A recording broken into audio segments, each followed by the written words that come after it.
Greetings, beautiful soul. Welcome to the House of Healing. I am your host, Lady Spellbreaker. Let's begin by taking a deep breath in through your nose and hold. Now exhale slowly to activate our parasympathetic nervous system to help our body relax. I would like to extend a special welcome if you're new here. Thank you for joining our soul tribe. Shout out and so much gratitude to all returning subscribers, my superstar moderators, and all you superstar channel members who have been so generous by sharing your time, support, beautiful comments, and blessings over the years. Thank you for showing up and being open to learn new ways to heal. We are the ones who benefit the most from all our hard work by taking the time to know, help, and love ourselves. Congratulations. Give yourself a big hug. Pat yourself on the back. In case no one told you today, you are amazing and so specially essential. I'm very proud of you, and I hope you are proud of you too. I wish for each of you to be blessed with all you need for your highest good and the highest good of all for the divine healing plan of love unfolding all over the planet. We are here to remember who we are, truly know, accept, and love ourselves. The rest will come later. This meditation is a general collective reading. Please use discernment, keep what resonates, and let go of the rest. If the shoe fits, rock that If it doesn't apply, let it fly. I share what I'm learning on self-care, self-love, and self-compassion, as well as healthy coping skills, following my passions, astrology, doing shadow work, healing trauma and addictions, as well as working with plant medicine for natural healing. This means we honestly face all the things that we usually run from and avoid. If any of the topics are triggering or make you feel uncomfortable, please turn the video off. I am the mother of an angel, sharing my story of spiritual healing through abuse, trauma, addiction, recovery, and grief of my only child. Everything I do is in honor and loving memory of my beloved daughter, Kayla Nicole Orban, aka Kenny or Orby. May your spirit fly high and free in peace. Disclaimer: I am not a therapist or a doctor. These teachings are no replacement for therapy. If you have a medical emergency, please contact your local medical services, emergency services. I do not do personal readings. I am not your average tarot card reader. I will not tell you your future or how to manifest your divine partner or your twin flame. I will teach you to love yourself. Social links and contact info are in the About section. If you love this content, please don't forget to hit the thumbs up, share with your friends, subscribe, turn on the notification bell, and check the community tab so you don't miss new content, especially if you're a member. Thank you for watching my video and participating in this healing journey. I am so blessed and grateful to have you here. It's good to slow down after all that. Relax. Tune in, listen, and be open to receive as Spirit delivers messages. Now let's begin our spiritual healing session with another deep breath in, hold, and exhale. Now I don't know if you know that breath is everything. Ever since this whole COVID adventure that we all endured so strongly like warriors, breath has become really important to me. What's going on? There's been a lot of glitches in the Wi-Fi today. I don't know. This is my background music spinning a circle. So we'll just be patient with everything. There's a glitch in the matrix. There's a glitch in the system. I want to share something, but I don't know what the code word for it is.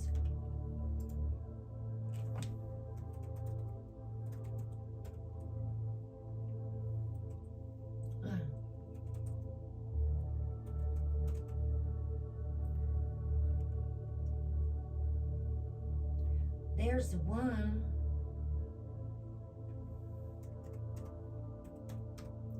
I'm looking for these breathworks.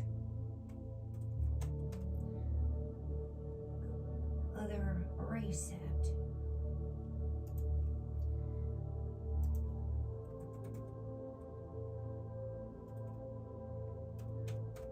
That's a nervous system reset. Now I have the Othership app for breathing, and so I don't have to use the YouTube.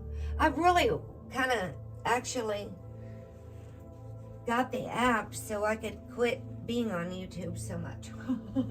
So I didn't need YouTube just to do breath work, because I myself used to fall into chat rooms and lose hours and hours of my day chatting away, socializing like never before. Part of it was after my daughter passed away, and I was so alone, you guys. I was so alone, and all this information was coming to me, and I didn't understand it. And I was literally sent to so many places to learn so many lessons and how to channel spirits better. But I needed to find the right teachers who were going to teach me in a way that wasn't so aggressive.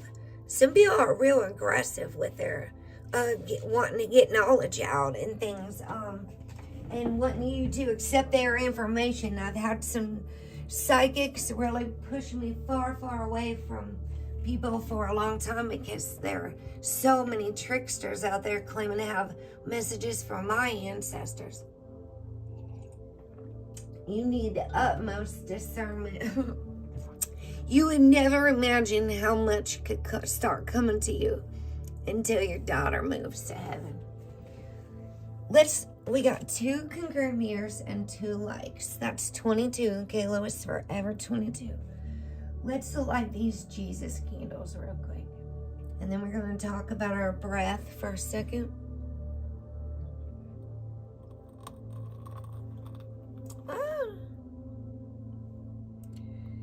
Man, I can't burn this incense. The people will complain. They hate it.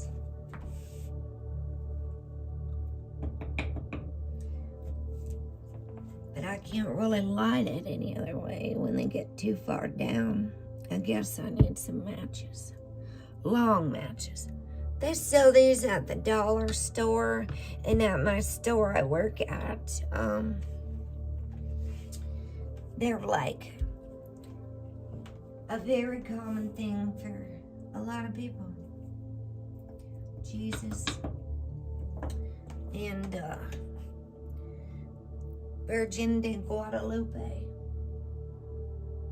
the Prayer of Roses. Thank you for being patient with me. Do you want to know the truth? Because I like to be honest. I think it's good for our throat chakra. I think it's good to keep our energy correct. Here's what always happens. I go outside to ground myself often. To step away from everything and go pull weeds. I end up pulling weeds while I'm outside and messing with my flowers. And I got a little angel that's holding a bird. And I put it next to my royal wedding poppies because I had these big, huge flowers just about to bloom. And the squirrels ate them all off. There's 4 missing. I was so disappointed. So instead of yelling at the squirrels because they're squirrels, I got an angel in loving memory of my dog, Marley May, and my other dog, Aggerly, and Kayla, who all left this planet like within 1 year of each other, back to back. It was the most shocking thing ever from 2020 to 2021. Like Marley left exactly 1 year after Kayla. Kayla left on 9/9 of 2020, and Marley, my little dog, left on 9/14/2021. So much compounded grief and a breakup and losing of your homes. It was just like, whoa. So when we feel stressed, or we trust our breath to calm us down. Take a slow inhale. Then exhale longer than the inhale.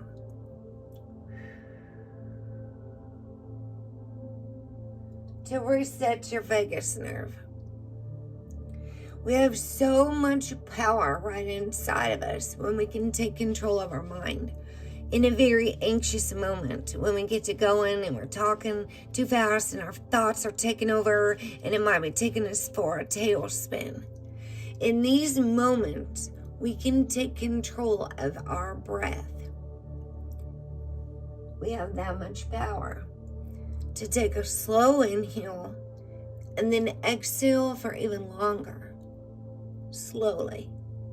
Through your nose is really good. This is one exercise from the Breathe With Me. To take 2 sniffing breaths in your nose and 1 long exhale through pursed lips. If you repeat this for 5 to 10 rounds, this will also help relax just more with the long exhale and getting back centered in your very own body. So 2 sniffs and a long exhale through your pursed lips.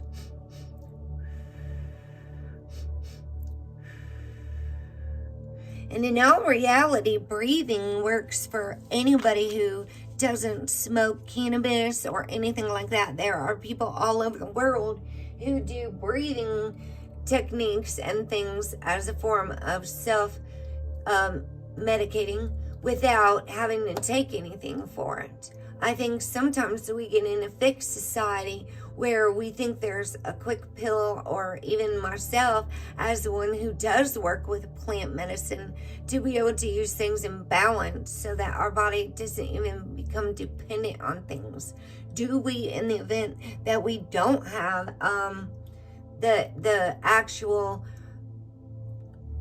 go-to that we normally go to for a quick fix on our anxiety, do we know breathing meditations for in case of emergency? Do we have that information under our hat? It is 4:44 somewhere. Angel numbers All right, so here's our affirmation to start with. When I allow the breath to flow into my body, I let go of the need to fix or control my experience. How often do we get in those moments where we feel we gotta control everything, especially when everything feels out of control? And you might see me picking with my cards, trying to straighten things out, because that is a trauma hypervigilance response. Why do you think my bosses love me working on the shelves? Because I can line them all up, pull everything forward, make it look absolutely perfect. And it's part of one of my copings as well. I've talked even to the human resources lady about it. Being someone with complex trauma and noticing my little things, my little quirks. That's always, especially if I'm in an environment where I'm not at home and to be relaxed.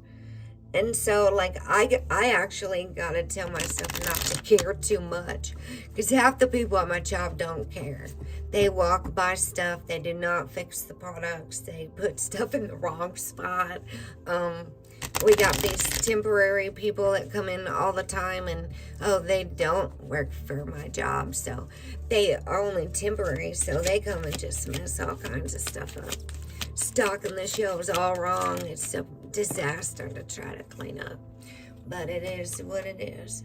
I teach people how to treat me. I have to not care so much. My gosh, I have to say, Heather, stop caring so much. Nobody else cares as much as you do about these shelves.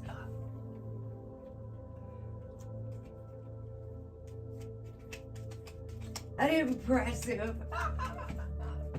Yes, breathwork can do that as well. And breathing, I think, helps me hold a longer note when I'm singing.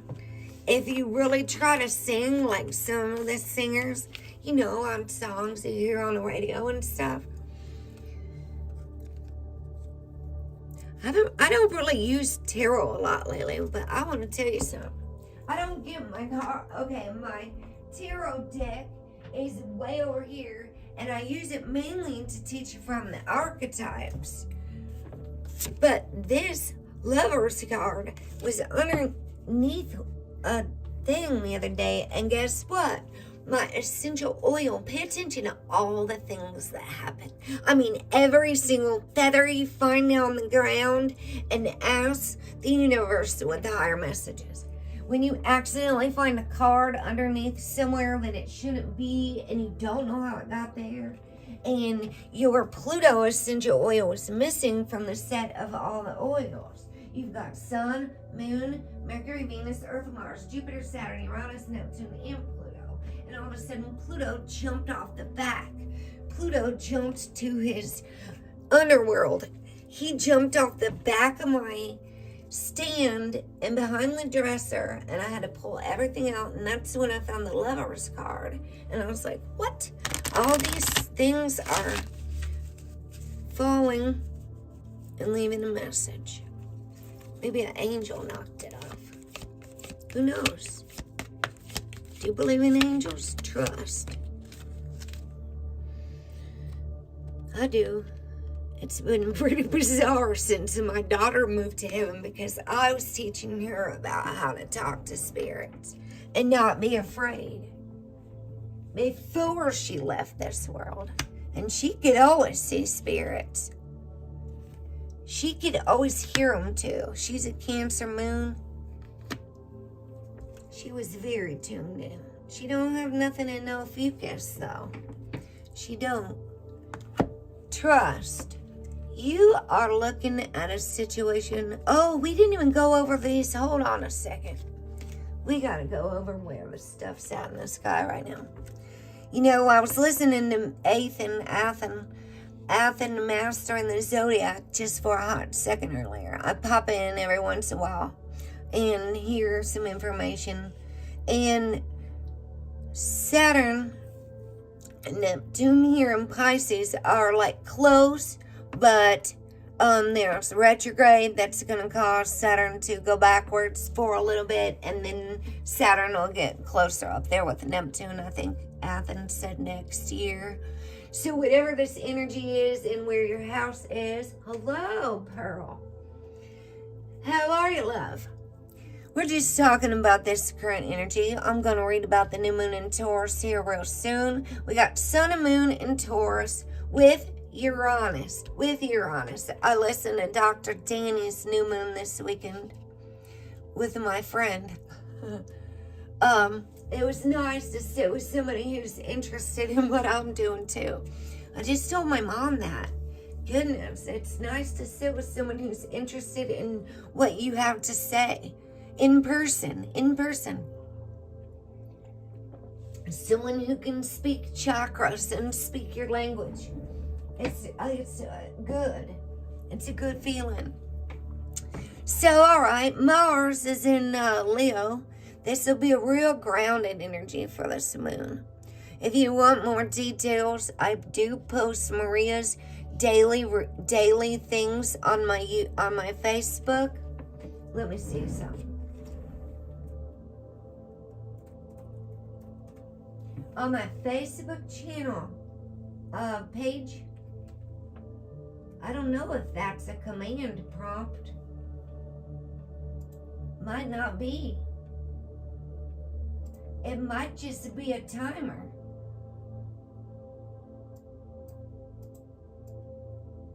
Hold on a second.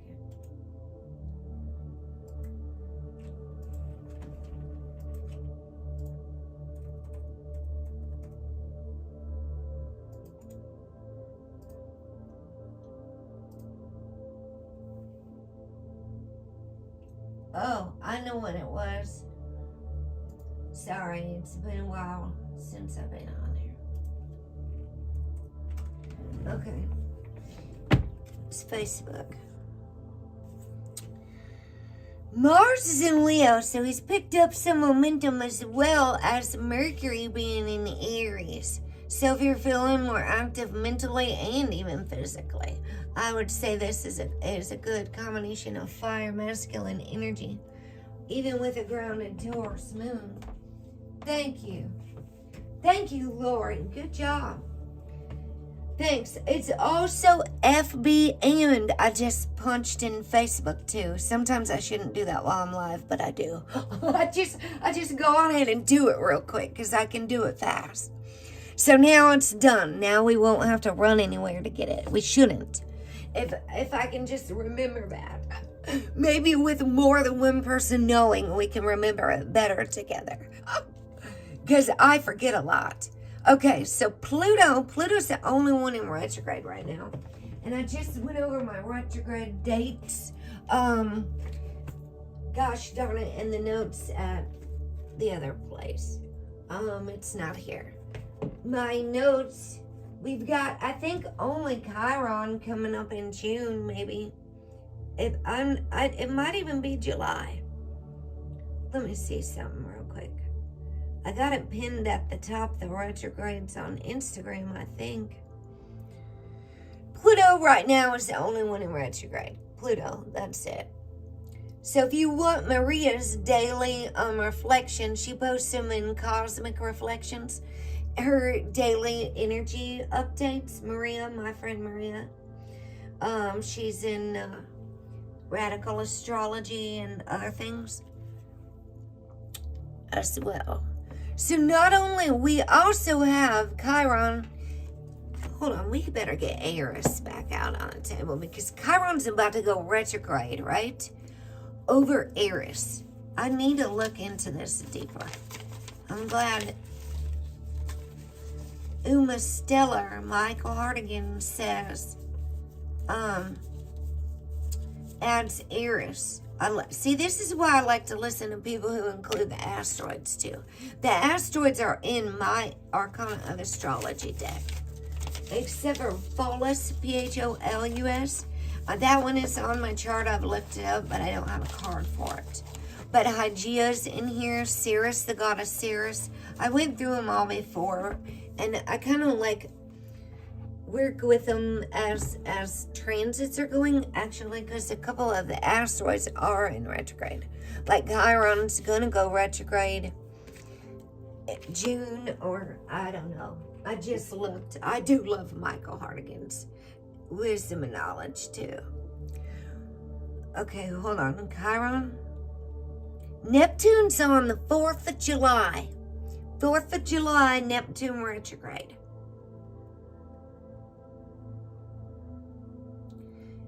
I got these. I already made it before. Retrograde planets.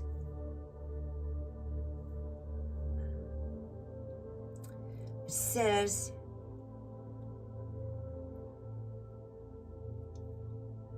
no more Mars, no more Venus this year. It's gonna be, darn it, this won't load for some reason. I don't know what's going on. Who the heck knows? I love Maria. I thought that said Michael from We Were Here. I love Maria too. I love Maria and Michael. They're both very wise astrologers. I feel like everybody's got their own wisdom and knowledge and take on things. I do not know what's going on. I'm having issues looking at this. For some reason, I am not allowed to look at this today. Not from my computer and not from my phone. And I just want to see the retrograde dates that I already made this list. And good Lord. There is a test on my patience that's going on with these devices that make me want to blow my lid some days. My anger management, my anger doesn't need managed. It needs expressed in a healthy way. The type of stuff I go through just to use devices some days is out of this world. I just want to know what date. Chiron, July 26th. Okay, so everything's going to go retrograde in July. I made a list of all the retrograde planets, but I cannot see it from Instagram. For some reason, every time I click it, it just is frozen. It's not, I don't know. I don't have the patience for stuff either.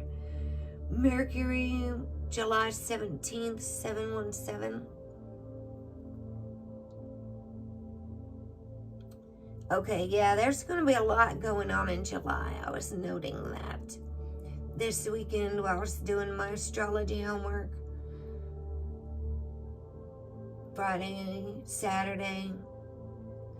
Just never mind. Sometimes it's just not so easy to just find the retrograde definition or dates that doesn't have a ton of stuff in the way and 75 ads playing. I can't even go to a website anymore if I want to go read about something and there's a video playing and an ad popping up over here and another ad pops up as soon as you close that one and another one pops up over here as soon as you close that one and then another video starts playing and I say, what in the actual F? How hard is it to go read an article anymore without 15 ads popping up and playing the entire time you're trying to read an article about an herb or something? The medicinal benefits of something. There's 75,000 ads playing.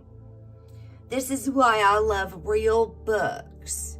There are not so many distractions. Mercury retrogrades. Pluto's already going on. July 4th, Neptune's going to kick it off. And then July 13th is Saturn. Let me write this down. I need to see it on paper. Sorry, guys. It's going to be a big July, but June is going to be cooler. Retrogrades popping off in July. So, starting on the 4th of July, Neptune, Saturn, 7/13, and then what, Chiron? Mercury 7/17.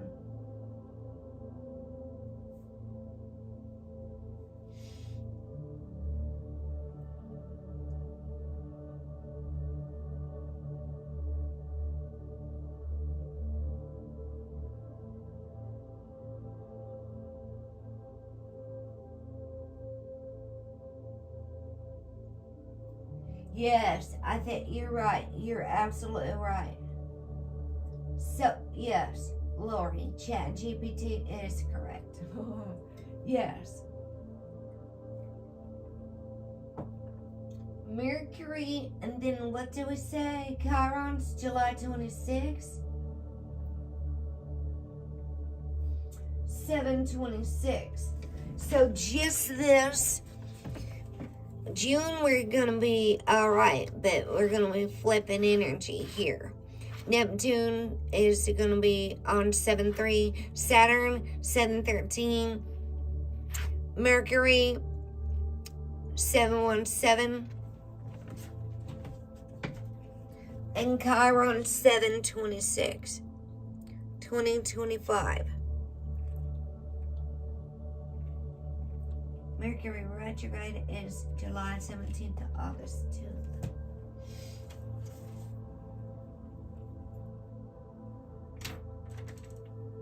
Alright, so let's go carry on here. Right, we just did Eris in our last reading. If you need to go and learn about Eris, the Destroyer, Eris and Chiron, the Wounded Healer. These were about healing trauma, healing wounds, wounds with Chiron, healing trauma, Eris as well. Both in Pisces was at 33 degrees even for this reading right here.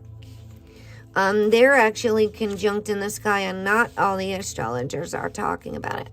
But I saw Michael Hartigan, Uma Stellar have Eris on a chart in the Radical Astrology group, and even on his teachings, I was called to add Eris to my charts a little while back. Eris is Mars' sister, and since I'm an Aries sun, I do like Mars. Mars is my buddy. My Mars is also in Leo, and I have just realized as Mars is entering Leo, Mars is crossing my Leo stellium of North Node, right over Regulus, the lion's heart. North Node, Mars, North Node, Moon, Mars, and Jupiter, and then my Saturn is later in Leo. But starting right in that stellium over the Regulus. So I think the dark things bring us healing. Parts of ourselves, like for the women in the Sophia code, to overcome the rejection and persecution that they went through, and some of them went through horrible abuse and blocked throat chakras and things. When we truly transform this energy, it is absolutely magical.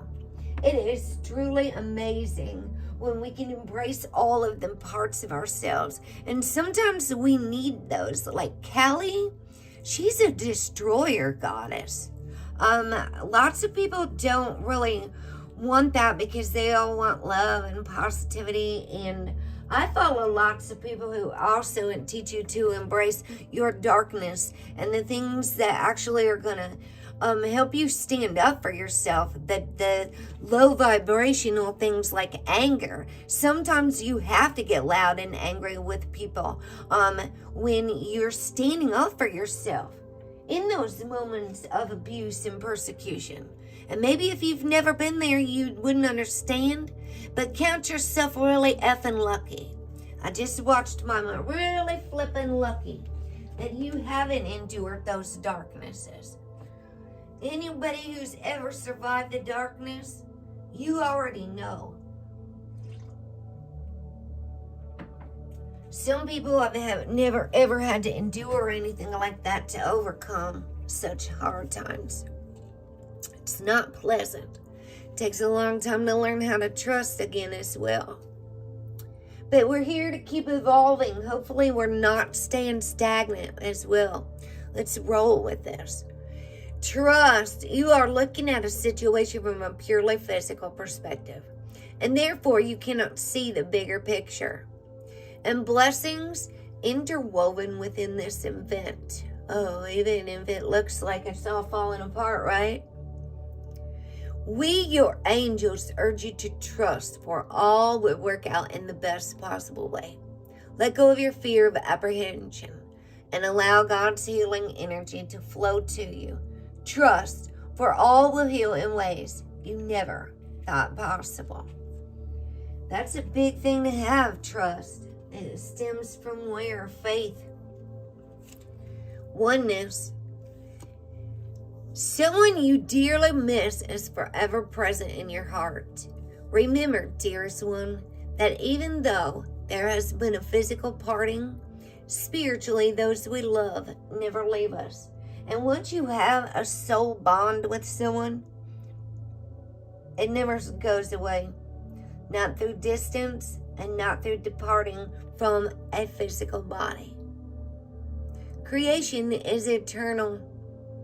Nothing is ever truly missing, for all is interconnected and ultimately one. The dark and the light, one. Polarities balance each other. If you've ever looked at like a zodiac wheel and try to see if you're finding someone who's compatible, you're actually going to need your elements to balance each other. Nobody should be dominant over. It's going to be elements that are going to ground and balance each other. But you got to know your own energies first and be able to work with all of that. Balance. This is a card. I didn't even look at this. Balance. Here we are. Difference is a necessary part of human evolution. And everything in life is comprised of opposites, which together make life whole. If you light a candle in a room already flooded with light, the light of your candle would be indistinguishable.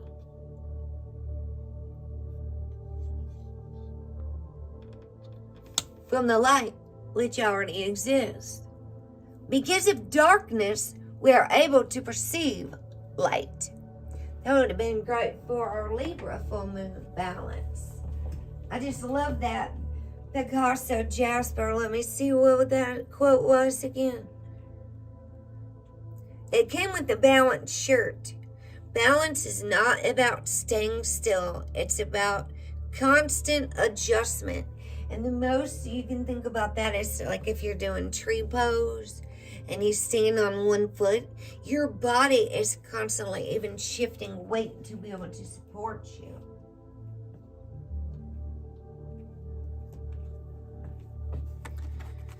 All right, so we need one of these. Nope, we already got it. I teach people how to treat me.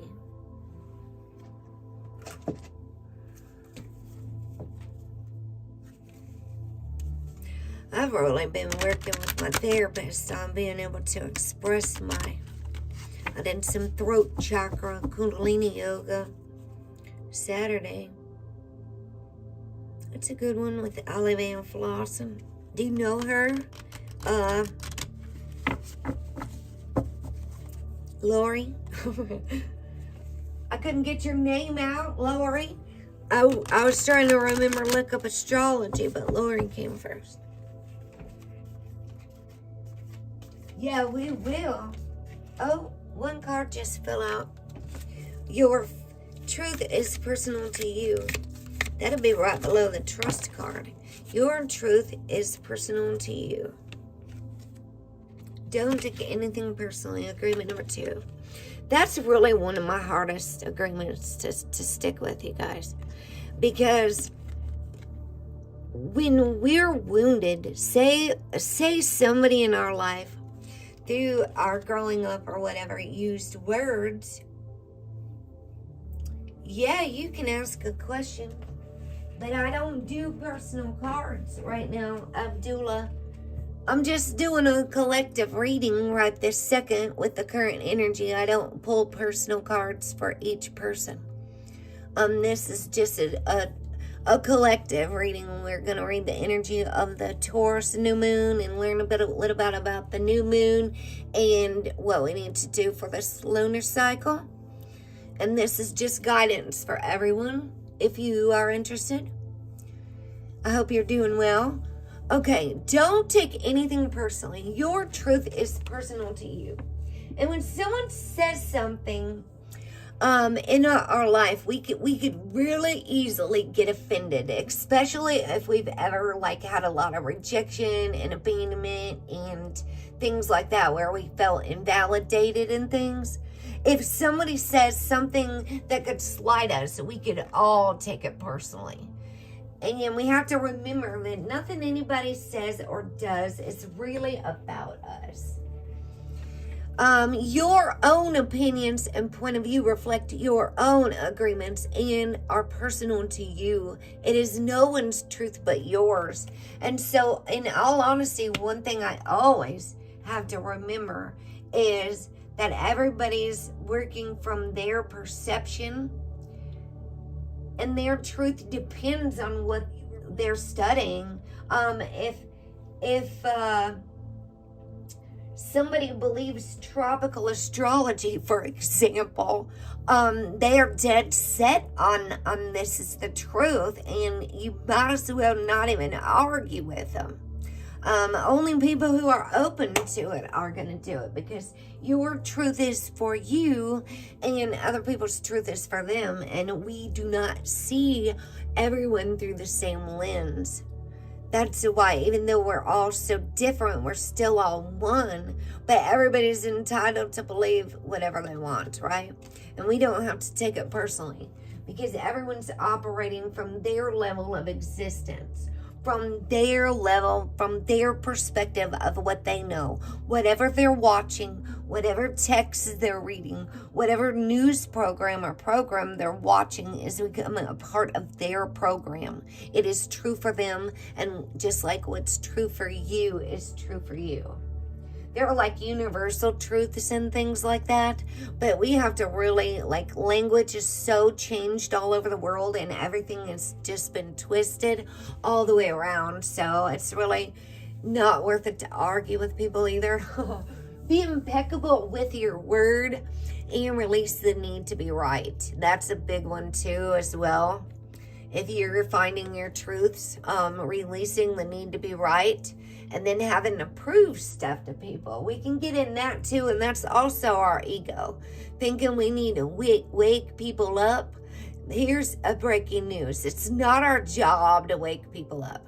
Like, our divine creator knows exactly what everyone needs, exactly when they need it. We are, and our egos sometimes tend to get in the idea that we need to wake people up, and we gotta get this information out there, and sometimes pour it into all of these things. And I really have learned so much about letting go, and even saving others, and letting the universe do some work, and saying, you know what, I can let go of these things and know darn well that the universe knows exactly what these people need better than I do. I might think I know what people need. Sometimes I don't even know what's best for myself, and I gotta contact the universe. I'm over here talking to angels all the time. But I don't have to prove that to anyone. When you believe something, you assume you are right, and you may even destroy relationships in order to defend your position. Let go of the need to defend your position. Release the need to be right. That's agreement number 1. Be impeccable with your word. Agreement number 2, don't take anything personally. And agreement number 4 is always do your best. Stay in the present moment. How hard is it to be present, be aware, be here now in your own body? Like me, I was so present earlier, like though, in the moment, in my yard, listening to the birds. Right before I went live, I lose track of time when I'm out there in the garden. I'm not kidding. It's my safe place. It's my grounding place. It's my where I can really just leave electronics to the side and receive the healing goodness of the earth. electronic free and get my hands in the dirt, pulling the weeds out and cleaning it makes it, I don't know, it's a Capricorn thing, I guess. I think it is a Capricorn thing. And I am a Capricorn rising, and it is Taurus season. My Venus is also in Taurus, and I love feeling at home in my garden. Raw Star said that I probably love that. Because actually my progressed sign, my progressed sun is in Taurus.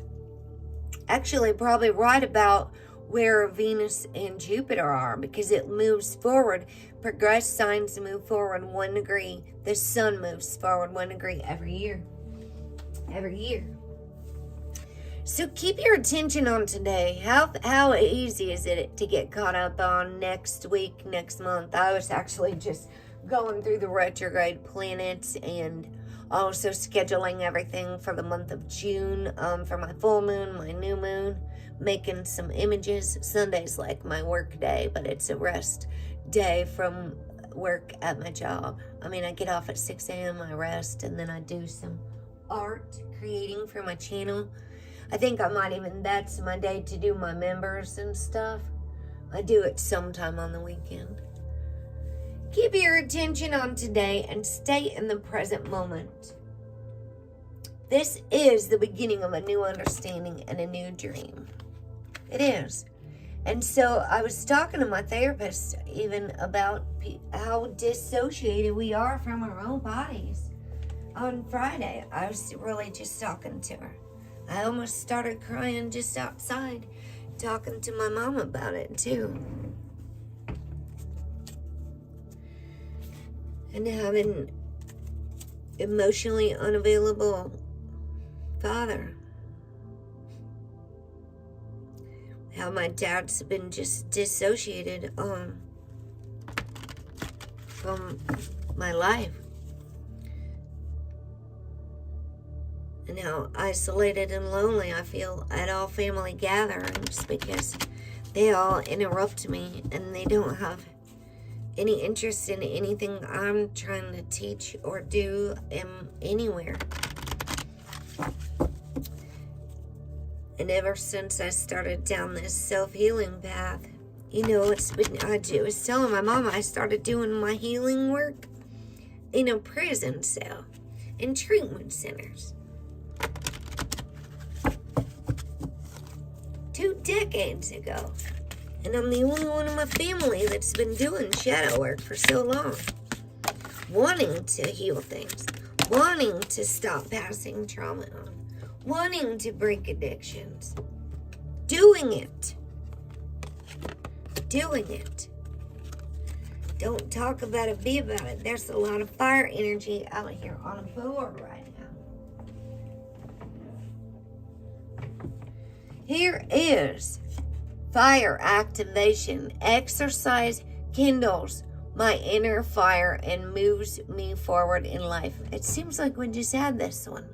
Exercise activates my life force. That's good for Mars in Leo right now. And Mercury in Aries. That's a great stress reliever as well, exercising. It's good, and it makes us feel better. Vision. Fire. I see the way I want my life to be, and I send it positive energy. I embrace my vision of who I can be. I embrace my vision of who I can be. Earth. Healing. I have a powerful natural healing force inside. If you would like to repeat this affirmation after me and speak this into existence, being impeccable with your word, say, I activate my natural healing power. I activate my natural healing power. Fire, abundance. I am grateful for my life and for the gifts of this abundant universe. And really, when we start being grateful, truly everything changes. The universe sees what we're doing with what we're given and gives us more. I bless the abundance in my life. I bless the abundance in my life. So the new moon here, let me move these now. Move these on out of the way. Ouch. I got the shamanic oracles out this time, y'all. And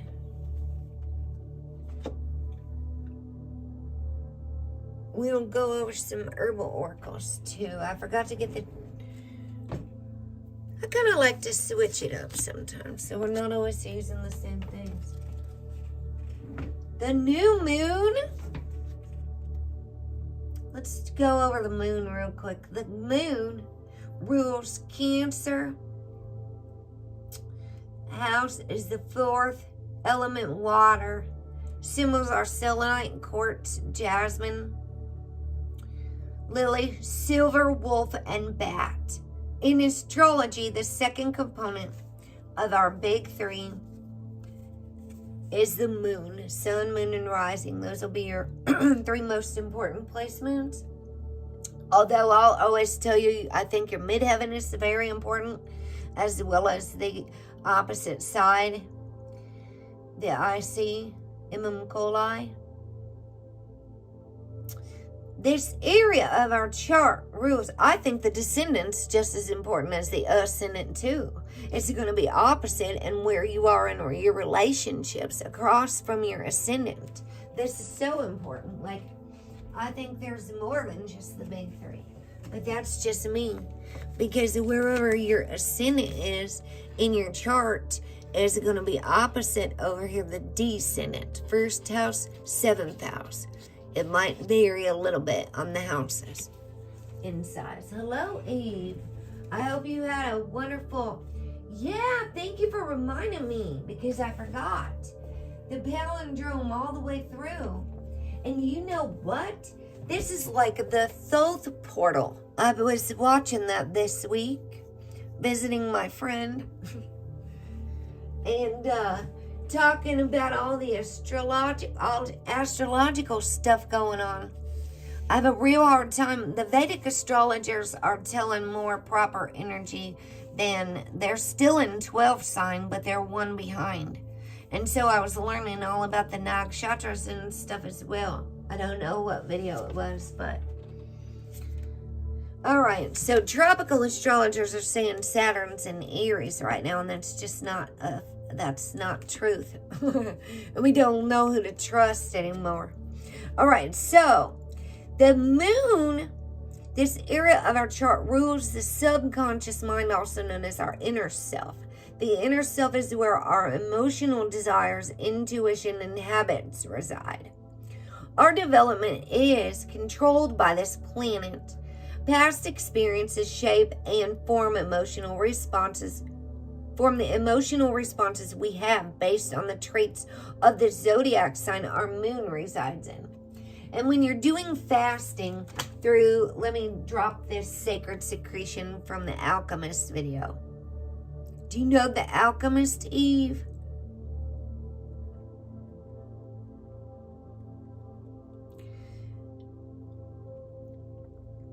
The most deeply occulted information, the Alchemist.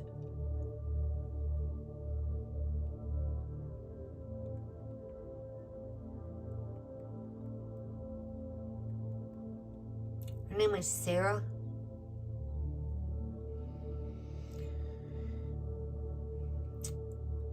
And it's really in this zodiac book as well. You're supposed to be fasting whenever the moon is transiting your sun sign. And when I say you should fast during that time, you should probably fast from social media as well. And limit what's coming in and distracting you from receiving the downloads inside of your own brain. So when you're fasting from food, fast from people, Alchemy. Well, that's a channel, a YouTube channel, and she is called The Alchemist. That's a particular channel. That's the video about this sacred secretion. And you can learn about that in that book, Zodiac. Hold on a second. The Zodiac and the Salts of Salvation, actually. Because it's even in Aries, the biochemic system. This is the Zodiac and the Salts of Salvation. And it literally, what she's talking about in the brain with Aries is the same thing.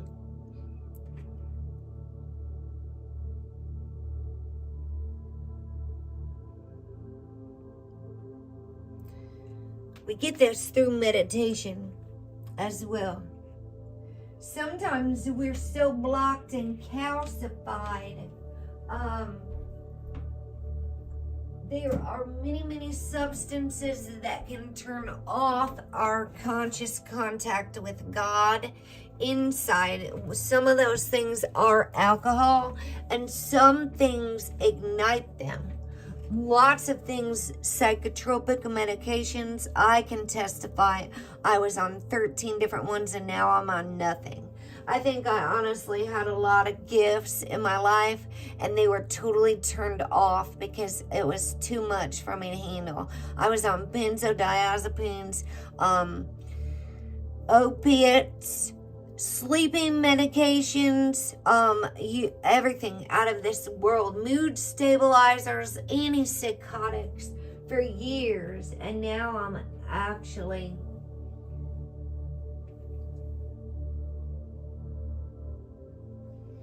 off of everything. The Alchemist by Will Smith. Oh, interesting. There's a good book called The Alchemist by Paulo Coelho. I don't know how you say it. I read that book in prison. All right, new moon here.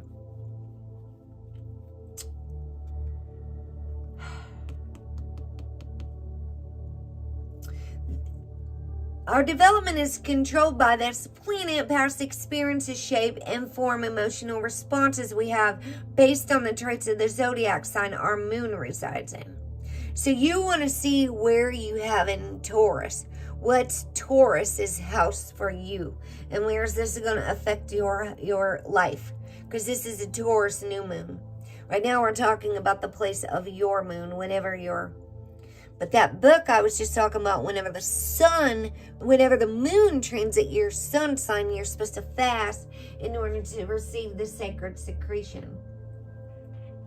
And I talk about fasting from sex, fasting from the foods that aren't healthy for us at all. Like before your fast, eat raw vegetables and fruits. Things that are very easy for your body to digest. Not a bunch of pizza and cheese and crackers and donuts and all that dough and bread and all that heavy stuff. I'm talking about truly eating raw things that your body can digest real easily, that don't cause you inflammation and give you healing and stuff. And when you fast for these things and you feed your body good things, you remove the inflammation and things out of your life also. Fasting from toxic foods have the same benefits as fasting from toxic people. So, and environments and all the things that aren't so healthy for us. Okay, these responses need to be constantly evaluated and reshaped, whatever these experiences that come up in, depending on your zodiac sign with the emotional responses of the moon. These responses need to be constantly reevaluated and reshaped. And this takes a lot of work. It isn't easy to face the parts that live in the shadow. Indulging in bad behavior, mood swings, and acting insecure are signs that we are neglecting this work. When we're acting in alignment with the wants of our moon, we feel calmer, lighter, and more resilient.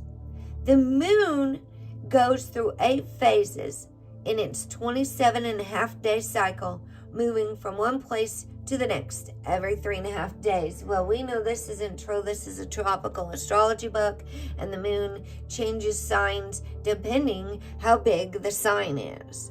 It takes the moon longer. You would have to fast for 3 or 4 days if your sun sign's in Virgo, and you're gonna fast while this moon is transiting your sun sign of Virgo.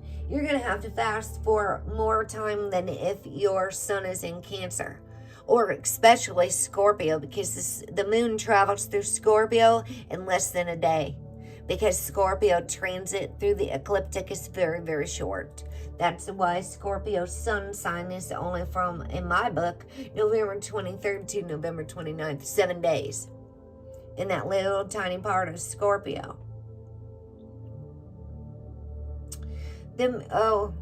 On top of that, the moon does not stay in the same sign during this cycle, and it moves through the zodiac, changing sign every 2.5 days. Oh, the phases. The phases do go that way, but not the signs. New moon. Yes, that's good, Eve. That's how we do it. That's how I even quit smoking cigarettes. I started smoking hemp, and then after about 6 months, I was like, I just don't even want this no more. And how if it went. Very good job. That's how we do it, one at a time. The new moon is, this phase represents the starting point of a lunar cycle, where it's the subconscious and conscious mind share the same plane. And this means you should focus on your aspirations and emotional desires. If you plant the seeds, they shall grow. Think of the new moon as a blank page where you control the story. What do you wish for most? This can also be a period of uncertainty and insecurity because we cannot see the moon's glow. So if this is you writing your story and creating what you want in your life, what is it that you're looking for? Taurus is a creative sign. It's also a very earthy sign.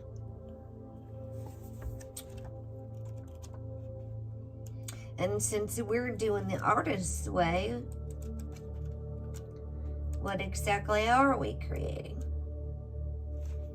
I just planted plants in another location. What about that? I got turmeric at 2 locations now. We will see what kind of Taurus the universe is working on. Ask and ye shall receive. We're going to talk about Venus again, because that's the season that's been going on. Venus retrograde, Mars retrograde. Hold on, I'm looking in my book, back and forth, back and forth. It's at the beginning, reading about Taurus. And I didn't even get my cards out. There's been abrupt changes in my life. That natrum sulfuricum.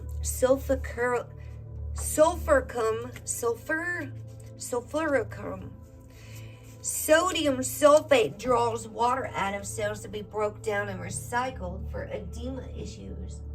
That's a good one to remember for Taurus. That's the cell salt number 11.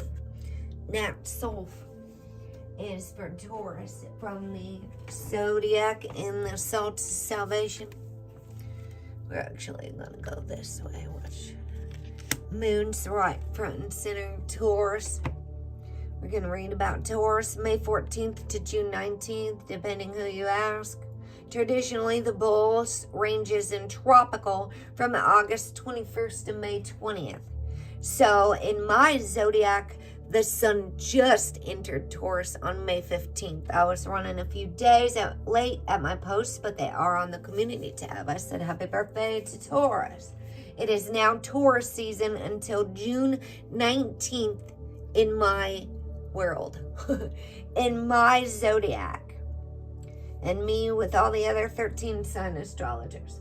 Our sun just entered the the sign of Taurus on May 14th. So I was thinking about you, Eve. You are a Taurus in tropical, but you would have been on the Taurus Gemini line. Whereas in my astrology, it's going to take you back to the Aries Taurus cusp. The sun just moved out of Aries. So if you ever feel fire with your energy, it's because you're actually more of a Taurus Aries than a Taurus Gemini. It'll shift your energy even. And I'm learning how to read astrology better so I can do people's charts. And Lori and I are going to practice on Zoom eventually. So, Taurus's astrological symbol here is like a circle with the horns, the bull. The planetary ruler, which we are going to talk about again, is Venus. The house is the second house. The element is earth. The modality is fixed. Venus is even I attract. Taurus is I have. The opposite zodiac sign from Taurus is Scorpio. So me being a Scorpio midheaven, the exact opposite on the balance of my outer world is what? Taurus. Scorpio, Taurus balance. I'm a midheaven Scorpio. So my home is in Taurus, right? My Venus is in Taurus. The symbols are sapphires, tulips, violets, roses, and coins. The second sign in the zodiac in astrology is the majestic bull Taurus, who is as strong and stubborn as her name suggests. Her grounded nature appreciates beauty, simplicity, and pleasure, but she can slip quickly into possessiveness and overindulgence. Taurus needs to learn to appreciate security and comfort without becoming overly materialistic. Though she is quiet on the surface, she can charge without warning, hurting those in her path. In your natal chart, Taurus shows where you are loving and artistic, thanks to having Venus as a planetary ruler, but also where you are methodical and practical due to being a fixed sign. It also points to where you crave stability when it comes to money and possessions. The keywords, hold on a second. In a reading, I need a sip of my water. In a reading, Taurus reminds us that it's okay to crave comfort and to indulge every once in a while. It's okay to spend some money on yourself as long as your responsibilities take priority. A good thing to remember is that pleasure doesn't have to cost. A book from the library is going to contain the same words as it would if you purchased it. Flowers picked from a garden smell just as good as the ones from a store. If you have been holding on to resources too tightly, if you cling too tightly, you're gonna lose control. Now would be a good time to invest a little in your future.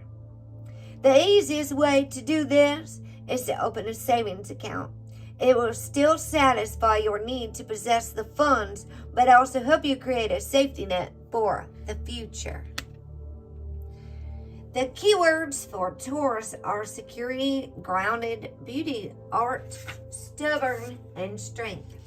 And stubbornness can be a good thing when you know what you're standing up for and things like that. But if you're really resistant to change, which I'm finding more so to be with my elders, they are set in their ways. They don't want to change. They've been doing what they're doing for years, and they don't want anything to get better. They don't want to jump on the boat or hop on the train or do anything to jump into their new life and new cycle, and that's their choice. We're all given free will. We cannot pull people across. Everybody, all we can do is plant seeds. I have learned the very most high value lessons on this journey to let go and let I've had actually several people say this to me in the past month.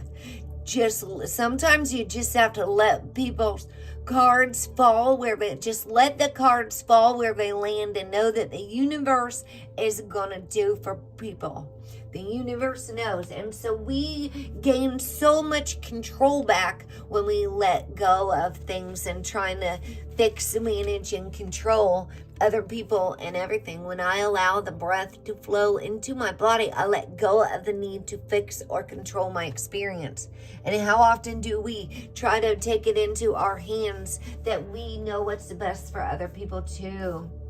Fix, manage, and control other people. Because we know what they need, right? It's funny how we humans work. We think we were sent to save people, and this Messiah archetype and Savior archetype is truly real, you guys. Codependency and trauma bonding, it's really real. I talk with my therapist and work on this every single day. What are you doing? Not every day. Every session. For years, I've been going to the same one. What are you doing for yourself, Heather? That's always her question. So that's why I was asking you guys, what do you guys do for yourselves? What are you doing to awaken your inner artist and take care of yourselfie? Okay, Venus, she's got it. The Muse astrological symbol for Venus is the circle with the little cross underneath of it. Rules Taurus and Libra, 2nd and 7th houses. Element Earth, symbols, art, shells, flowers, especially roses, makeup, coins, and gardens. And Venus is I attract, as Taurus is I have. It relates to Earth, which are the pentacles in the tarot deck, which relate to material. Taurus, Virgo, and Capricorn, the conditions are we see material results, wealth, manifestation, and feminine. In astrology, Venus is the ruler of what is known as the divine feminine. Because she rules 2 signs, her energy is split in 2 areas, beauty and values, which are related to her Taurus side, and love and relationships, which are tied to her Libra side. The material items we want are governed by the first area of Venus.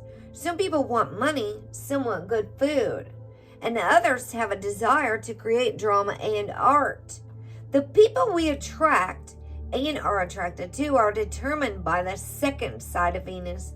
Everything from the way we flirt with a potential date to how we express ourselves in our most intimate partnerships is ruled by her position in our chart. Someone with a lot of Venus energy will be quite alluring and have a natural magnetism about them, even if they're very shy or reserved. It's important to note that, like all classic beauties, Venus has a dark side. Her energy can be greedy, lazy, and entitled, and a difficult transit can bring this out in all of us. I think my Capricorn rising can make that Venus in Taurus work a little harder. My Capricorn rising is a go-getter, and I'm also an Aries sun, and then a Leo moon, Mars, Jupiter, Saturn, and Rahu. So I've got enough fire energy behind that, and my Capricorn rising, even being Earth, is a hard-working Earth sign. Think of the hard-working farmer as well. That's not going to be the laziness. I got to actually make myself rest because I just go. In a reading, it's time to appreciate the beauty in your surroundings. Too often we rush through life, never stopping to appreciate the simple things. Food and shelter are human needs, but we also need enjoyment. We need pleasure and intimacy. We need laughter and we need rest. Without these, we are just empty shells, prone to depression and loneliness. Venus serves as a reminder to pamper yourself every now and again. You'll be more productive in the long run. You could be going through a period of attraction right now, and depending where your placements are and how much you know about the law of attraction and working with impeccable words and speaking things into existence, you might be a powerful manifester, and you might not know it. Some people can even manifest bad things into their life and don't even realize what they're doing. Venus serves as a reminder to pamper yourself. Hold on a second. You could be, did I already say that? You could be going through a period of attraction. Is that how I left off in talking about the law of attraction? A period of attraction right now. Whether you're attracting material items or romantic interests, Venus wants you to not only enjoy it, but to utilize it. How can you use this magical energy you are radiating to serve yourself? So often we are told not to be selfish or put our needs first. But in fact, you must. When you are happy, the people around you are happier as well. The key words for Venus are create, beauty, love, divine feminine, harmony, and entitlement. And that was funny that I just found the Lovers card last night too, while I was pulling the dresser out looking for the dropped Pluto essential oils. I said, well, I'll be darned. What's this tarot card doing under here? And it was the Lovers embracing in a beautiful hug with their eyes closed, feeling they were lying on their senses with their eyes closed. And you know, like when one of your senses goes out, say you lose your sense of smell, all your other senses are heightened. Venus rules what? The senses. Your senses. Everything that needs to touch. I was even listening to Dr. Danny with the Libra this week. We were talking about Libra and Venus, actually, learning. And Venus in Taurus is all about the senses. And Venus in Libra is the artsy, but it's going with the mind because it goes with the air, the touching with Venus. I was actually looking at compatibility charts as well. A new start is coming.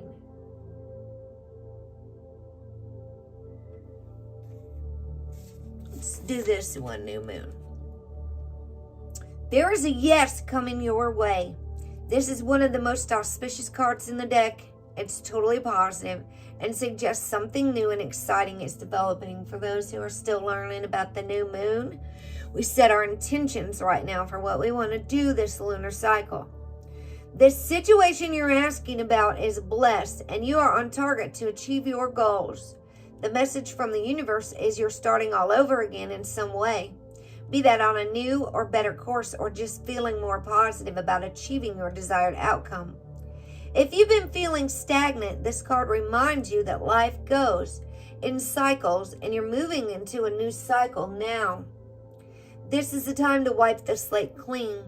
If the situation you asked about has become toxic, either that will clear up now or something totally new and fresh is on its way.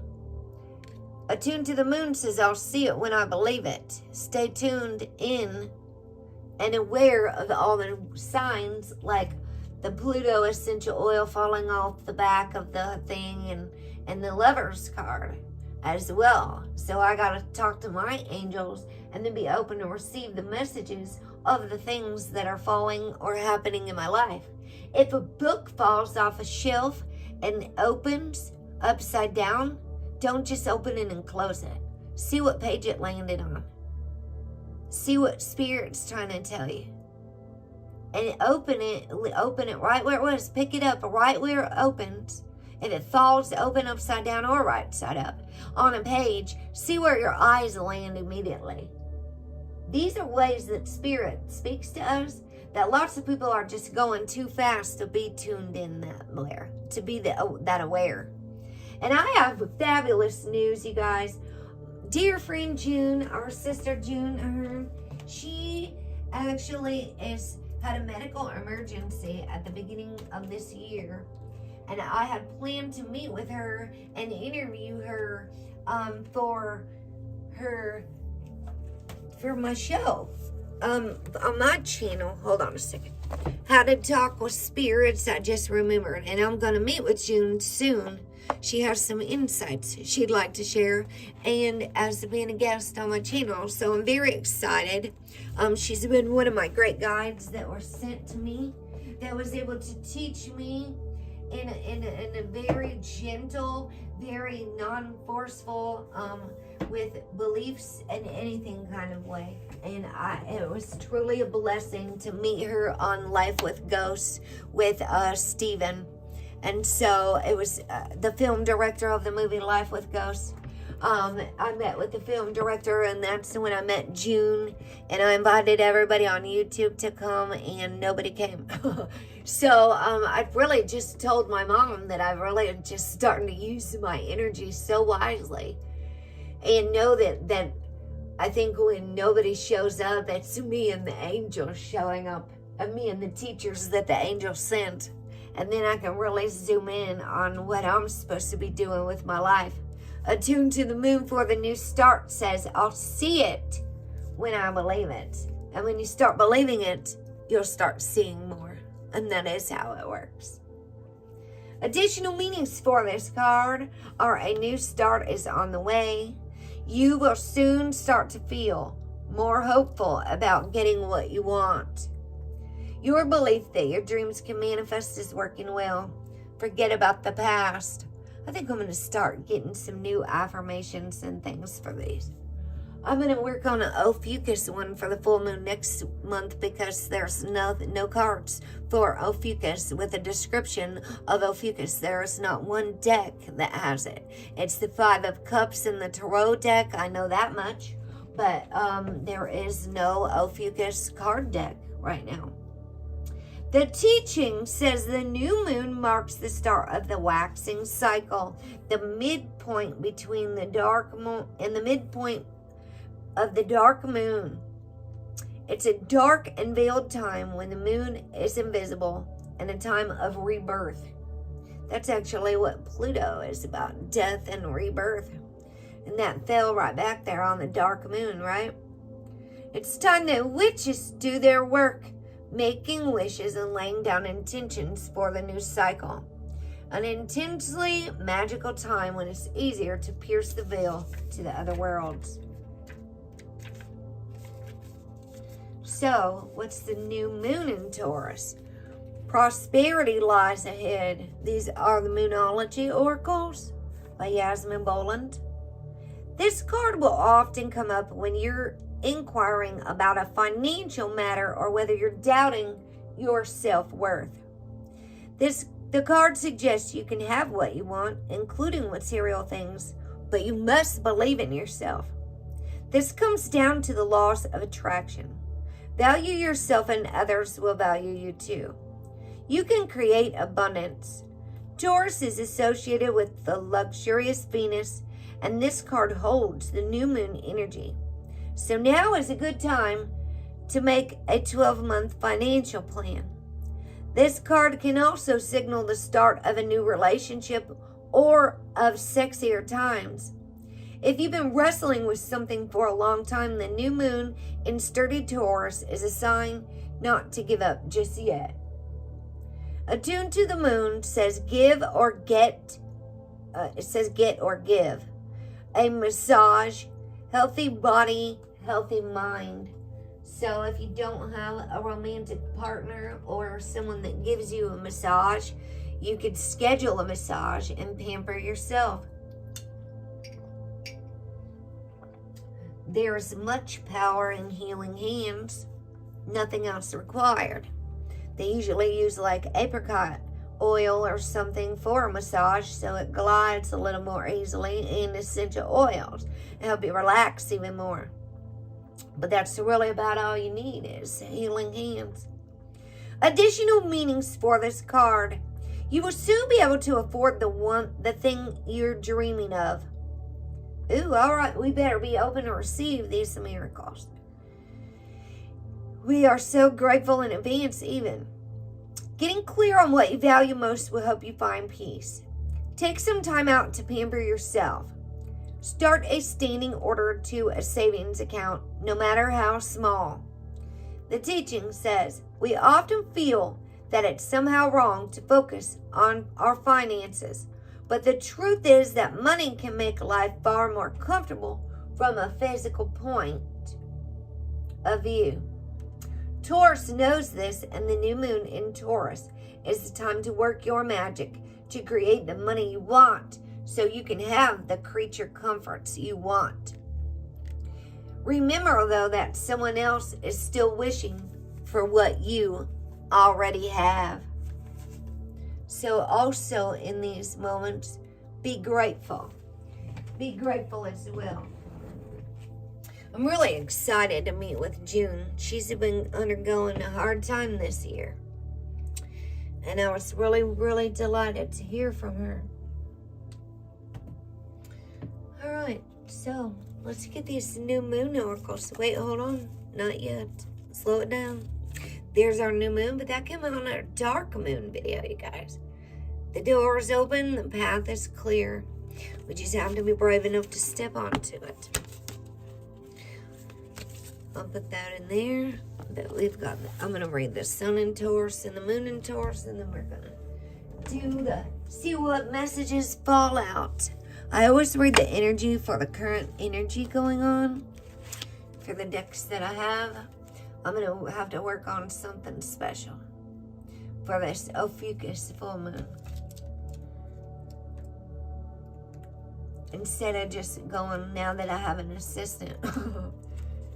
Sun in Taurus.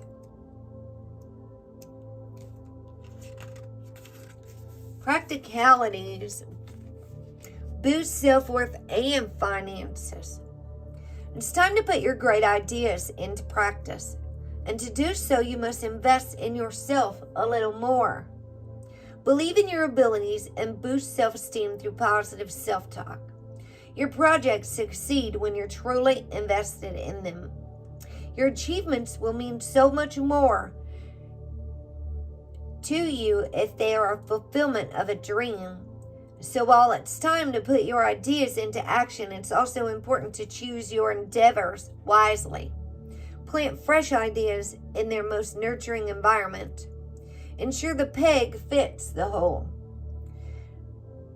And if it doesn't, avoid wasting your efforts. Be gracious and accept when your ideas are simply not in sync with prevailing trends.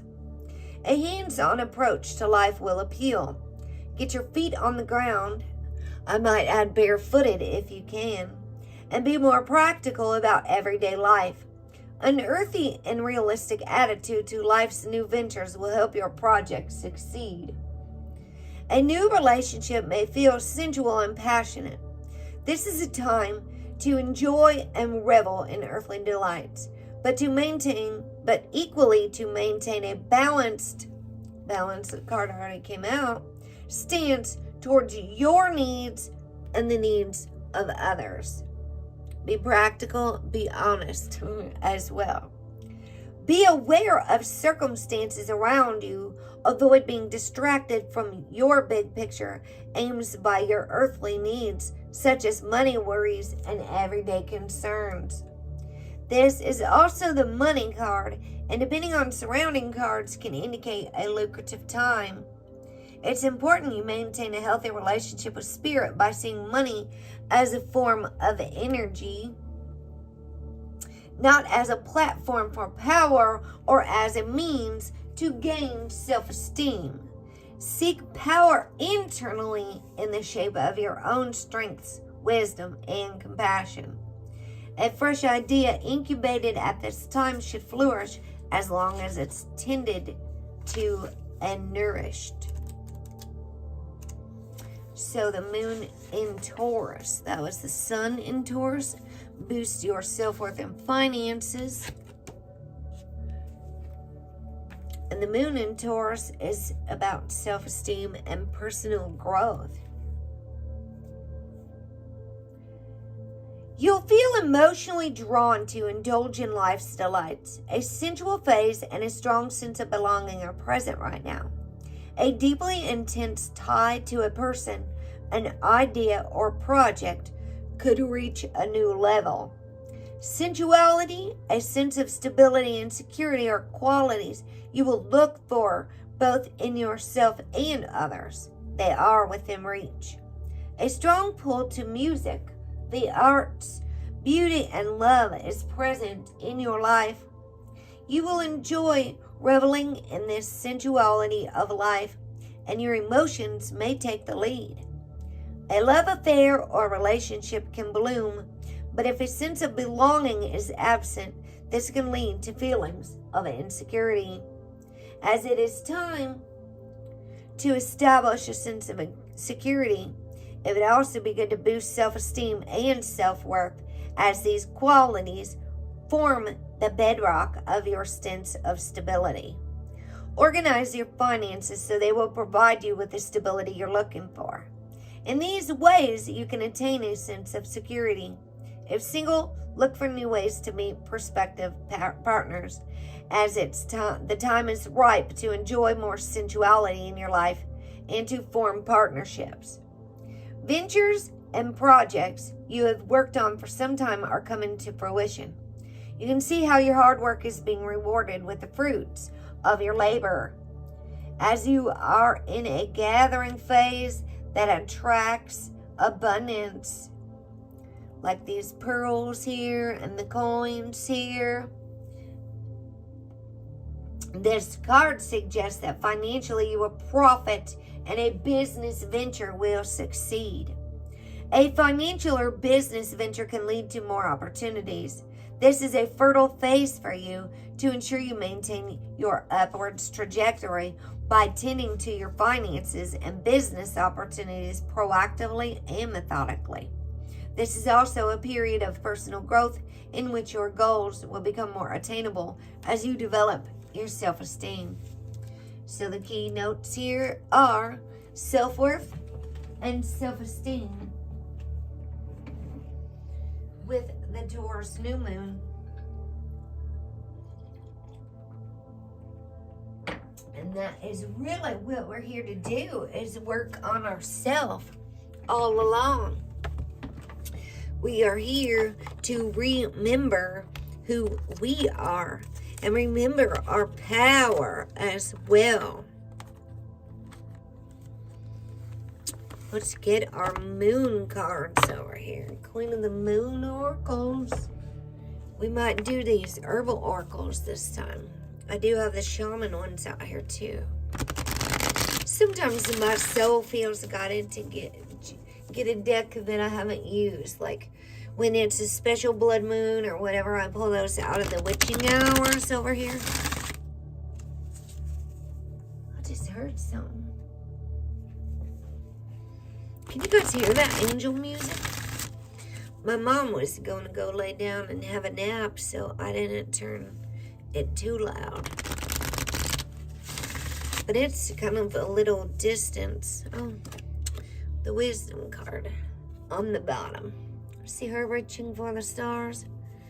If you notice in all these pictures, no one has a phone. None of them.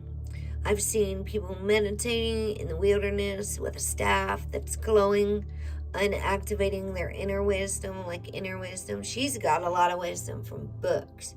She's a book lover. But none of these cards are showing anybody watching YouTube. I'm just saying. I know this is how we're connecting, and this is how we're learning, and this is how we're meeting people all over the globe, and it's awesome. But we also have to have balance in our life.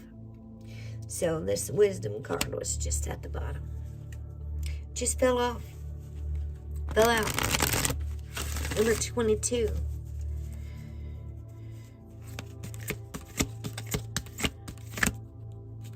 The universe is right inside you. And so what I've been teaching about the tree of life as well all this time. The path. To me, this looks like Alice. Alice in Wonderland, you see her. Remember Alice had to drink the little potion? There's our balance. Number 19. My daughter, number 22. 8. 8's her birthday, 19. Look at that. 8/19, and she was 22 on 9/9 of 2020 when she left this world. And if you add up 9 plus 9 plus 20 plus 20, Eve, gematria, and numerology, 9 plus 9 plus 2 plus 0 plus 2 plus 0 equals 22, which equals what? 4. We have 4 concurrent viewers, 4 main directions. Well, unless you go as above, so below. Okay, put these cards down. Don't shuffle anymore. Find inner peace. Look at her. Meditating. Centered, balanced, fearless. Number 28. That's my life path number. She, again, has no phone. They don't need to connect with God in all those other ways. We are such powerful, amazing creatives. I'm reading, actually, this week's reading is about, in the artist's way, recovering a sense of strength and all the grief associated with not creating the way we want to, and the resentments that we even hold on for letting other people get in the way. And why aren't we stepped into our creative power more? And we become shadow artists as well. Waning Gibeah 6. Wisdom. Wisdom is far more than mere knowledge. There may be something Lady Wisdom speaks. What verse is that in Psalms in the Bible? It's Lady Wisdom speaks. There may be something you aren't seeing and need to research more thoroughly. Wisdom is gathered, but it takes time. Learn from your experience. You might wish to ask the opinion of a wise mentor if you are uncertain.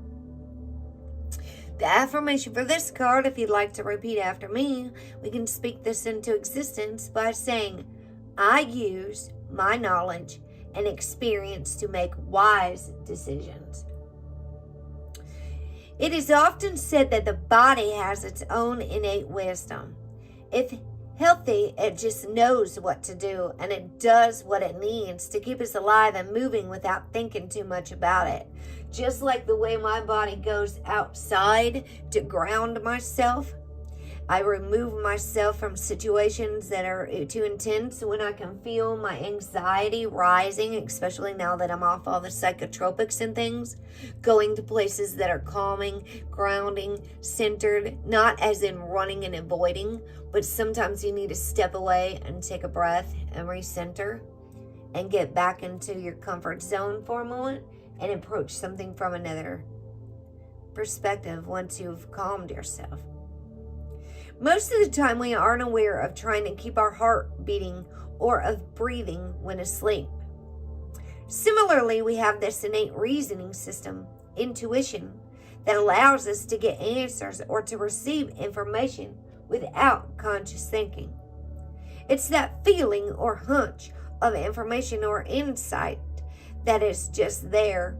Some people believe this is the wisdom we receive from the gods, the very spark of the divine voice that is left within us.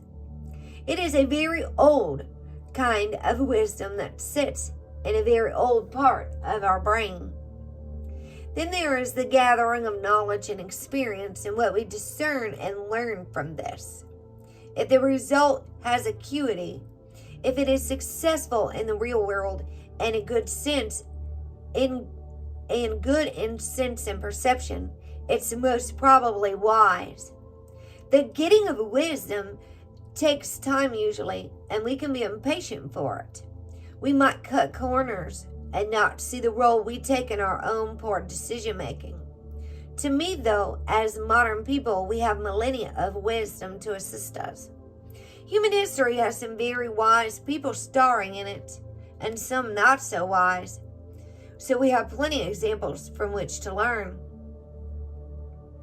Gathering wiser people around us is in fact one of the wisest things anyone can do.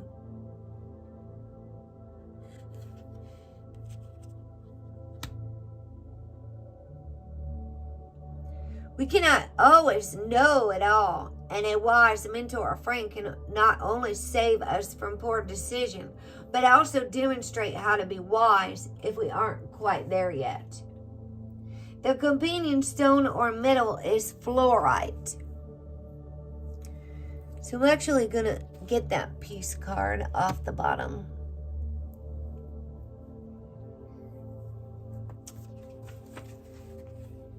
$22, $8, $19, and $28. How magical is that?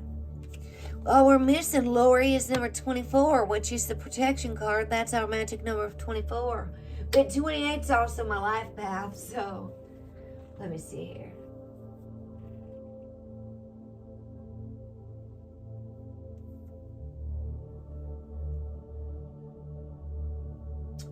Oh, wow, Eve. June 2nd and Mars.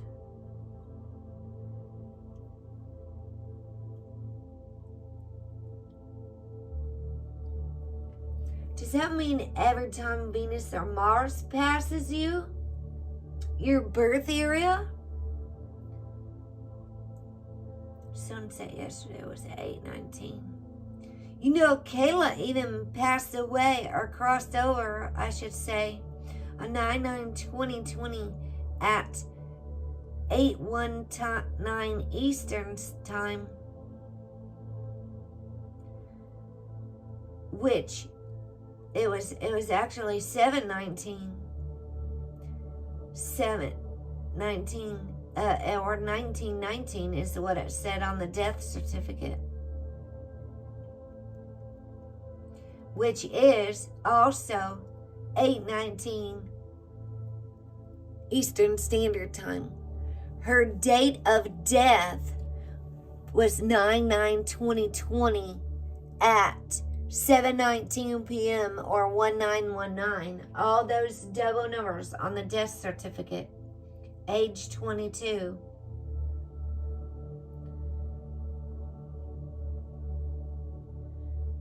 And that's 8/19 Eastern Time. That's her birthday, 8/19. 8/19. So balance.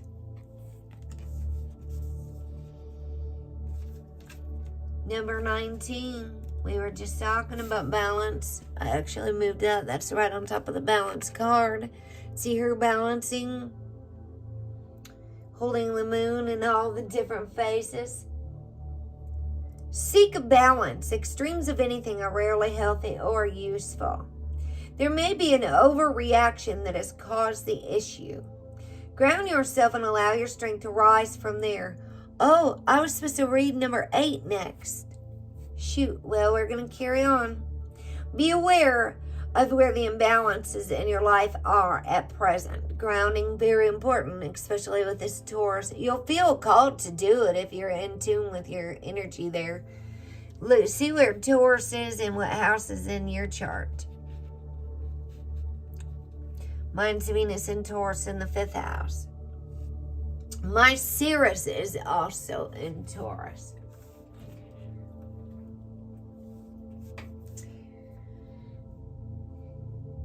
So that represents how I mother even Sirius, the asteroid Sirius. The affirmation for this card is, if you'd like to speak it into existence, by saying, I seek and maintain healthy balance in my life. So if you're feeling things are awry, ask your higher self, yourself, what you need to restore balance into your life. Working with the lunar cycle on a regular basis helps us actually experience the flow and balance of nature. The moon shows us the gradual and peaceful processes of waxing and waning and the phases of perfect balance within. Our bodies, our minds, our human spirit seek balance, yet perfect balance is almost impossible to achieve. Think on this. If we try to stand on one leg and balance ourselves, no matter how good at balancing on one leg we may be, it is kind of a dance, is it not? The large and small muscles in our legs adjust to keep us upright, always moving, never perfectly still. The rest of our body is also performing a myriad of adjustments. A little to the right here in one moment, a little to the center there. The point is that balance is a process. something we can actively seek if we are wise. We need to know when we are imbalanced so we can return to homeostasis. It is useful to know where our imbalances lie and to make a decision about moving towards a more balanced version. Self-reflection helps identify this when we are too something, working too long, thinking too fast, eating too much. We need to be honest with ourselves so we can identify this quite easily. Allowing ourselves a more considered and balanced view invites a true peacefulness into our lives, something that many people crave in this incredibly busy and chaotic world. Balance allows us to understand that overwhelm isn't a place we want to visit, let alone set up home in. The companion stone or metal for that card is bloodstone. Number 8, we jumped out of order here because I put them in the funny places. That other card reminds me of Alice too. Realization, standing in the big doorway where she had a shrink drink the potion to help her shrink so she could fit through to get to Wonderland. Alice, inquisitive Alice.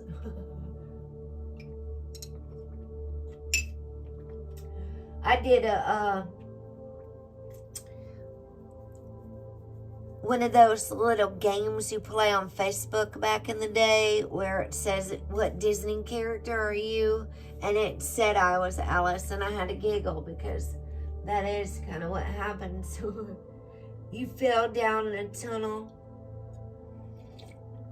especially if you drink tea with the Mad Hatter at the ayahuasca retreat. The whole door, the floodgates opened. 8 is the waxing crescent. Number 6, the path. The way is open for you. The path is illuminated. Begin the journey now. Respond and take action. We must be courageous and move forward. The affirmation for this card, if you'd like to speak this into existence, you can repeat after me by saying, I am open and responsive to the opening of the way. The path is clear, right? All you have to do is be brave enough to step on it. When we accept where we are, acknowledge what needs to change to grow, and begin to love ourselves more completely, the direction of our lives begin to change. We often decide we want to follow a more authentic way for ourselves, and our desires become more aligned with the needs, wants, and values of our true selves. Imagine we are lost in a dark forest and can hardly see. There is no visible path, and every way looks exactly the same. We feel burdened by shadows and are not sure we should even move because we are so paralyzed by fear and uncertainty. Then the sunshine somehow breaks through the clouds and leaf canopy, and there ahead is a path illuminated in a golden light. It is clear now the direction we should head. The path is not only visible, but it's inviting us forward. And so instead of just standing there, we can't wait to step on it and move forward. The path is lit, and now it is time to walk upon it. It's activation right on top of the fire card as well. That'll give you the oomph to move. Mars will be the one who will come and light a fire under your bum if you're a little too stuck. Alice is the best. The companion stone or metal is pyrite for that card. Let's talk about peace. What do we do to attain peace in our life? Do we seek chaos in ways like looking for drama on the news? I used to use prime examples of the girls who were so focused on everybody else's issues, watching Jerry Springer and Maury Povich all day in the prison. The ones who had no desire whatsoever to work on themselves and get to a place of internal peace, but instead focusing on the dramas of everyone else, like on a Jerry Springer show of all things in the world. And Maury, and one of those guys, whoever was Steve Wilkos, and the lie detector tests. These are things where we could get caught up in the dramas and addictions of other people. It can be an addiction. It could be an obsession. People can become on fire. Passion right there. I see couples in passion. Actually, that lover's card. That lover's card right there that fell on should be like right there with those two. Passion and be out today. Not Beltane, be out today. If you go to the Irish Celtic pronunciation. Be out today. So thank you, Rosie, my Irish pal. Oh, one of our candles just went out as we're talking about igniting the fire and the passion. There's a lot of fire cards here. But how do we find peace in a world that's full of noise and drama, never-ending assassination attempts, and God knows what kind of truths and untruths we can find in this world? How do we find that peace? Turn away from it? Repent? Repent from the news? Change your heart. That's what repent means. Repent means to turn away from and change your heart. Repent means to turn away from and change your heart, right? Ascend in, like Mary Magdalene's gospel. Ascend in, not up. Not out, not anywhere else. In. Peace of mind is one of the greatest gifts we can give ourselves. Refuse drama and do not freely engage with people who use drama as a weapon. Stop fighting. Allow yourself to rest for a while. When we let what we no longer need go, we make room for peace. The affirmation for this card, if you'd like to repeat after me and speak this into existence, just close your eyes. Like she is, she's at peace. She's found peace. And no one's actually even disturbing it. Her phone's on Do Not Disturb because it's not even there. No one can reach her. Speak this into existence if you'd like. I choose to create and hold peace. I allow this to ripple out into the world. We are an anxious bunch, us modern folk.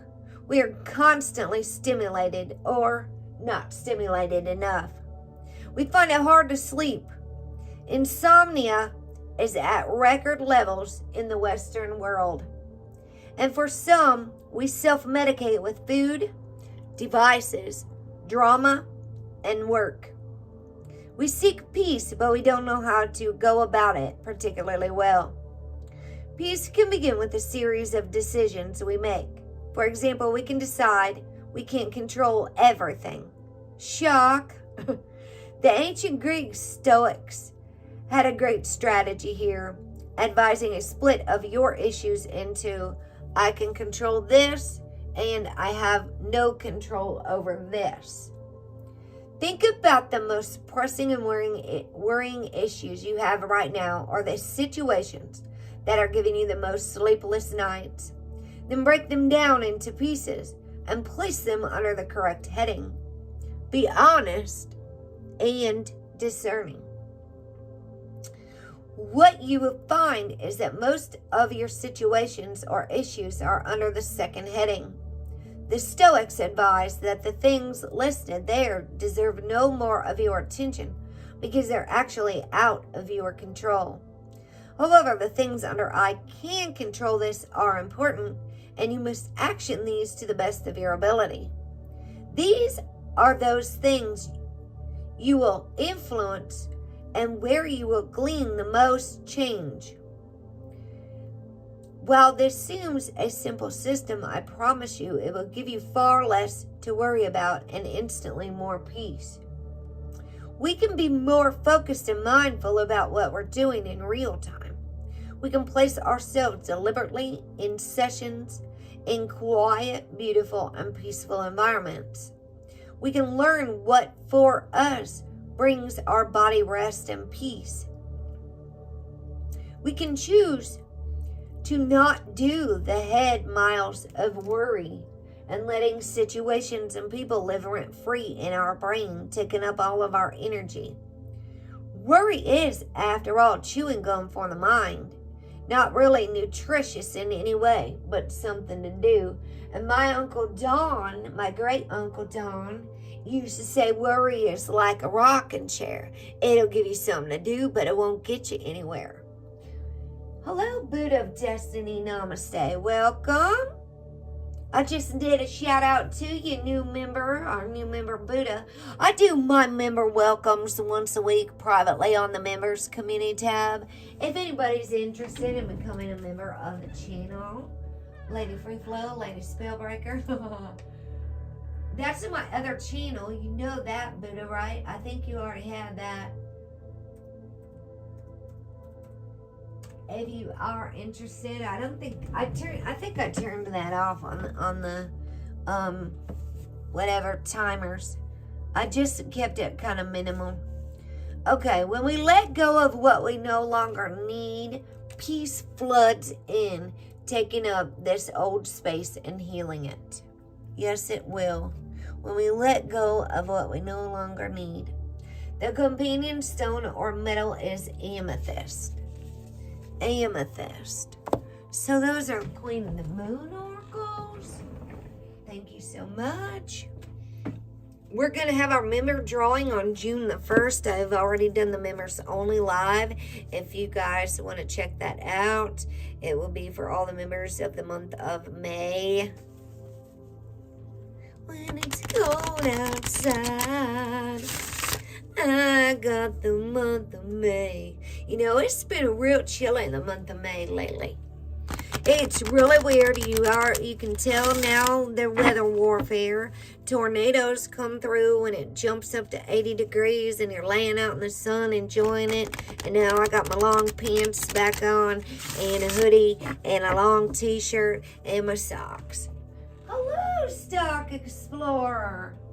Don't forget, we do our member drawing on the 1st of the month. And Buddha rejoined and said she hopes that you win a bracelet. So, it's going to be, we got a new member that I have not seen in chat. I've never even seen her leave a comment before, with Ariana. T-H-A-R-A-N-I-Y-A. I believe I did a shout out on the members community tab as well. Stock and I started this journey getting monetized together. Oh gosh, when was that? 2021, Nora? That I met you over there in James Skypipe's channel? And Buddha, reciprocity, photosynthesis. That's a real good card for Venus. I mean, Taurus, earth energy, reciprocity. Reciprocity. Sun and moon, queen of the sun, queen of the moon. So now we're going to have Buddha in the drawing, Stock Explorer in the drawing for, there's our 24 synergy. Lori, number 24. We're rocking out our numbers here. And 42, that one reciprocity is 42. 24 and 42 are mirrors. Silius, synergy.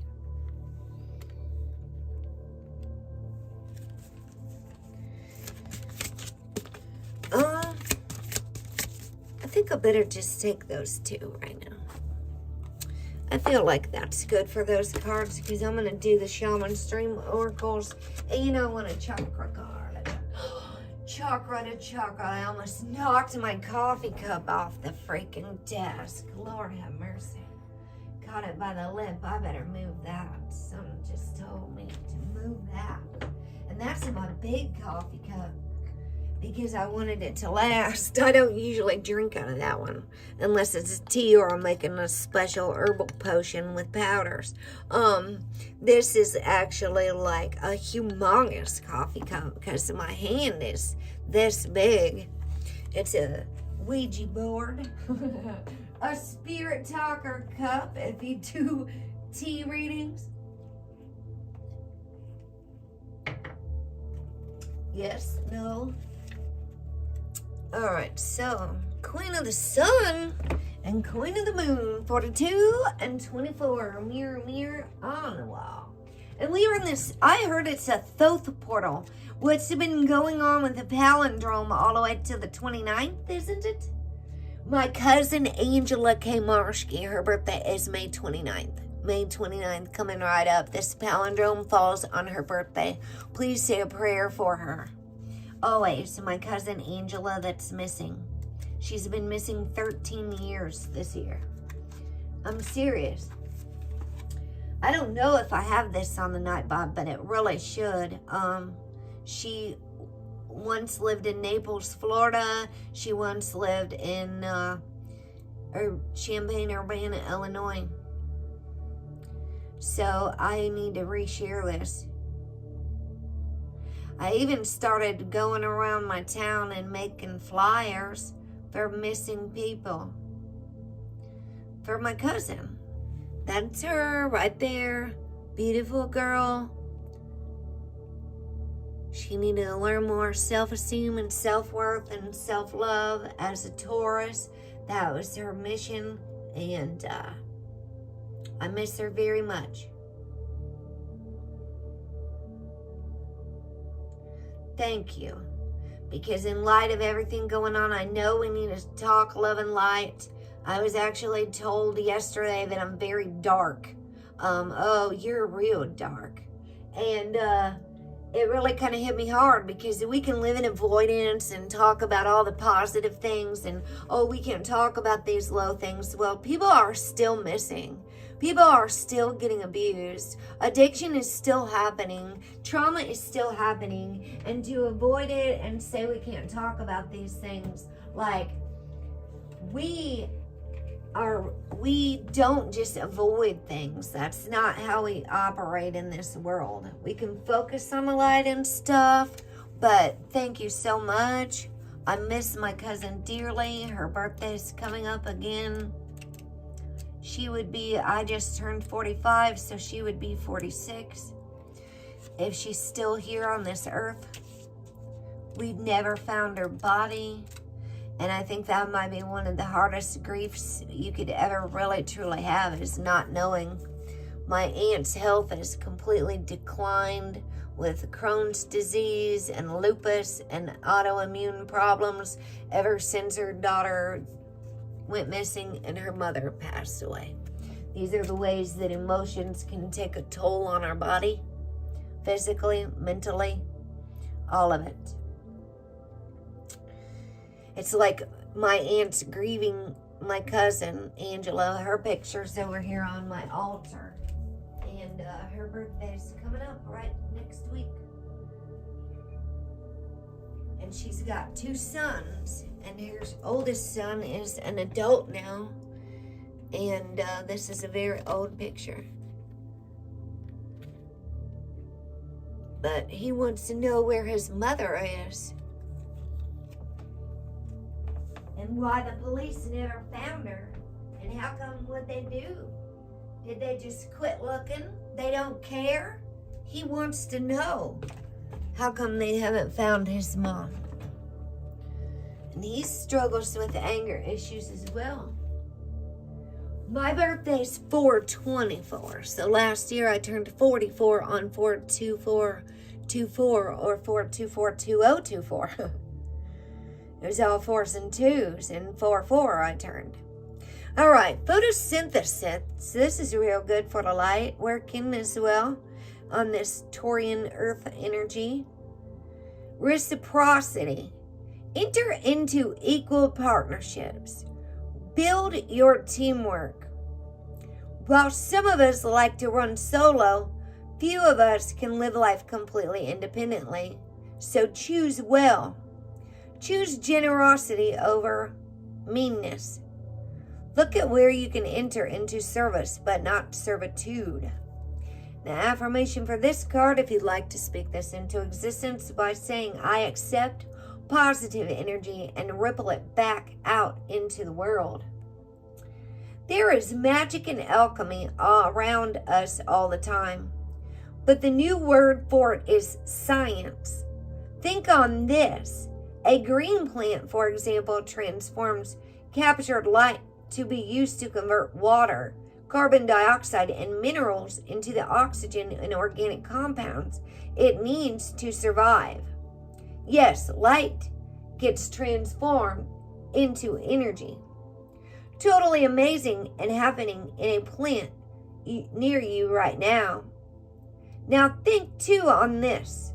Our mammalian waste products, like carbon dioxide we breathe out, feeds into that process, and photosynthesis gives us oxygen that we need to survive. We help plants survive and seed and expand their habitat. We plant them in the optimum sunlight and other light conditions, and we water them. Then in return, the plants feed us and give us shelter and medicine. This exchange is deeply reciprocal. It's an incredible partnership at a profound level if we allow it and develop it in a respectful way. The companion stone or metal for this card is peridot. And I believe that's my daughter's birthstone for August. Is that your birthstone? Emerald peridot? Lori? I had a glitch in my brain again. I was trying to remember your name and look up astrology again, Lori. Peridot, I think it is.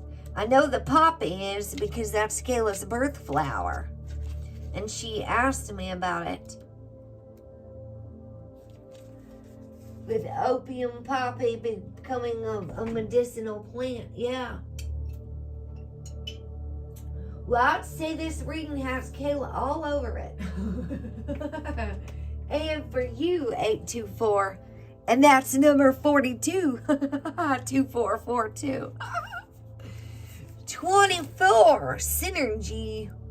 Look at this synergistic energy exchange.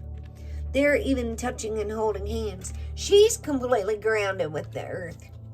Like this girl here. She's in her zone. I see trees. She's embraced the universe inside of her brain. Closed her eyes. No phones. No phones. She's also connected deeply with the earth right now. She's one with the earth. And the green peridot. All the greens all over it. Oh, a sapphire. Oh, you wanted to be a sapphire. How sad you couldn't be sapphire. If you wanted to be the blue. My hair is sapphire black. Blue black, like a Kenny Wayne Shepherd song. Blue on black, tears on a river. That song, I like that song. Push on a shove, it don't mean much. Joker on Jack, a match on fire. A cold man's, it's a dead man's touch. All right, keep going. Sulis, S-U-L-I-S, it says here. S-U-L-I-S here. We'll find out about this in a second. A local goddess of healing waters. All right, so bring all your integrity to an issue to solve it. It may take a team to complete a task. It may take some time to heal completely. Don't rush. Slow and steady. That's a good Taurus energy. Slow and steady wins the race. But once the bull gets going, you might want to move. Seek places where you feel protected and nurtured. Create your own sanctuary. The affirmation for this card, if you'd like to repeat after me, we can speak this into existence by saying we have 9 concurrent viewers and 11 likes. Thank you, 911, all so much. I am healthy and use my ingenuity. I am healthy and use my ingenuity.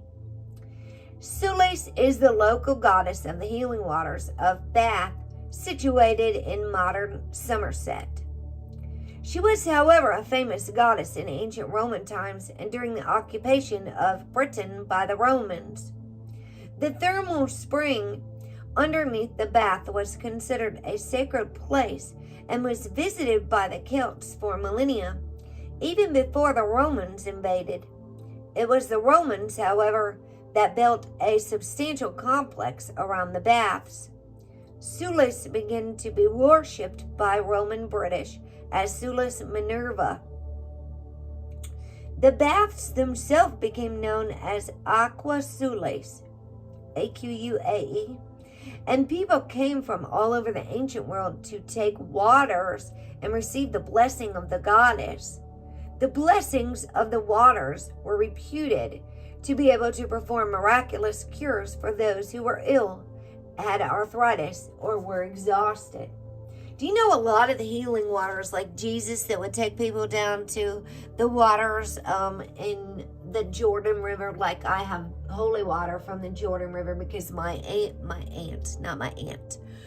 grandmother went to Israel as part of her bucket list. She started going to all the places she wanted to go, and Israel, the Holy Land, was one of them. She got rosaries and she got some holy water from the Jordan River, and a rosary that she gave me, her rosary, that has like a little part on it that you put the holy water into it. And these waters contain what? Before they're contaminated by all the humans with waste, and there's recycle. Have you ever seen people who clean the ocean every day, and they're taking all the garbage that is thrown into the ocean and recycling everything they can? I've watched lots of people doing that. God bless the people who are really taking care of the earth, because we all live here and we all do need to do our part. We do need to recycle. We do need to do the things that are going to make our earth last longer. Why do we do that? We do it for the children, because everything belongs to them. The water, all the Native American elders, they teach everything about that, how we should think of 7 generations into the future. The water belongs to the children, and the earth belongs to the children. It doesn't belong to anybody who sticks their flag in the ground and claims it's theirs. When they leave this planet, they are not taking the earth with them. They're not. No one is going to take it with them. No matter what we all think we own, are we really doing our best with this Taurus new moon? And me being in Capricorn rising, I love our planet. I'm an advocate for recycling. It really just strikes me horrible when I have to throw, I take my recycle back to my house so I can recycle it.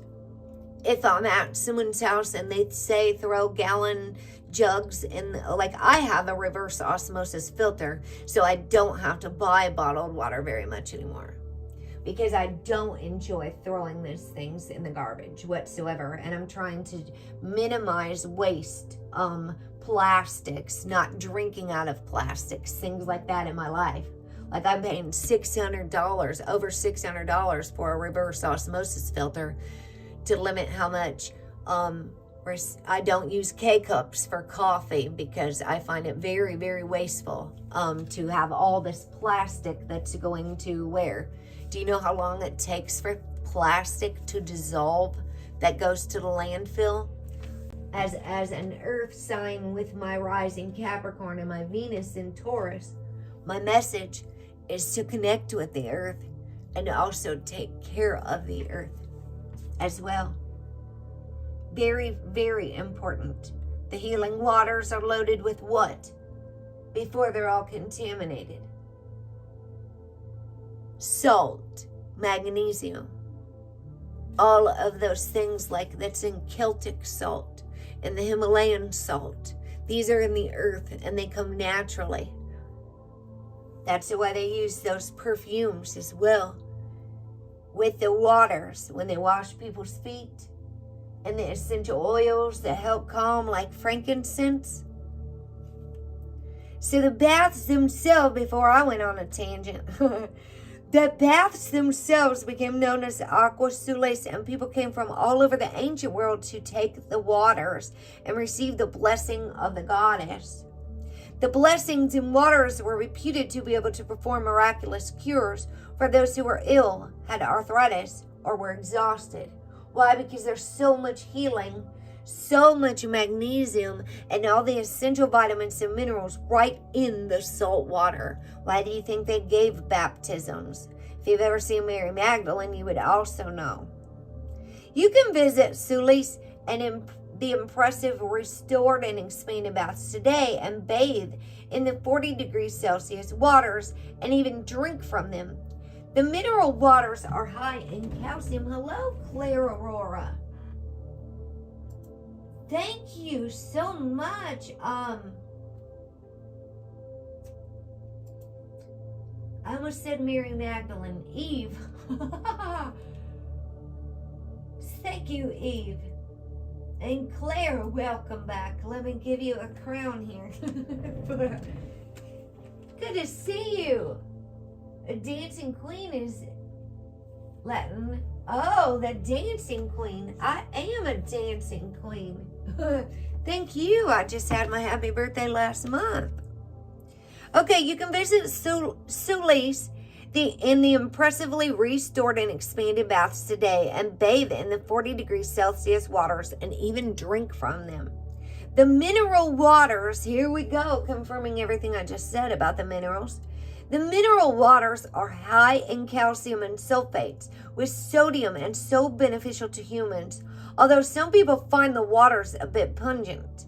It is this bringing together of unique factors, the blessing of the goddess, the chemistry of the water, the heat of the aqua sulis that enabled the healing for millennia. That's what they say you need to make sure you get if you're going to do any fasting, especially for an extended time, because you need to have the salt. Like I have a little tiny thing of Celtic salt that I keep with me, a little tiny jar, and I keep it with me. It also helps work with the iodine drops. I'm supposed to do that with salt. And it's because of the natural minerals and ingredients in the salt that we need to restore even electrolytes. Not too much salt, especially if you have high blood pressure.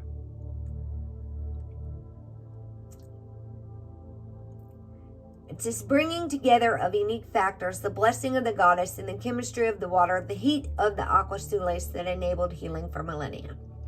Interestingly, Sulis was also petitioned to block good health and inflict a variety of nasty physical pains, primarily through lead curse tablets. We know of this because many curse tablets have survived. In particular, a kind of right to left reading code. Oh, my stars in heaven, reading from right to left. And often legalistic language. The tablets ask Sulis to punish the known or unknown perpetrators of crimes until justice can be done.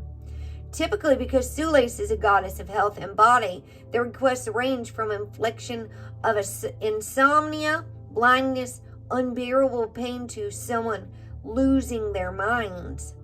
The companion stone or metal is sandstone for this synergy card.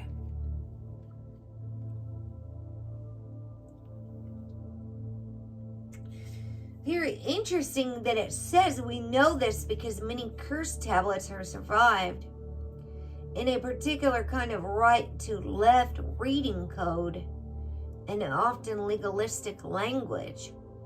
The tablets ask Sulis to punish the known and unknown perpetrators of crimes until justice can be done. Goodness gracious, it's good to see you. I haven't seen you in a while, Claire Aurora. I loved your little bead dance. I did. Let's do the Shaman's Dream Oracle. Oh, we got the herbal ones too? How long are we here? We've been 2 hours already.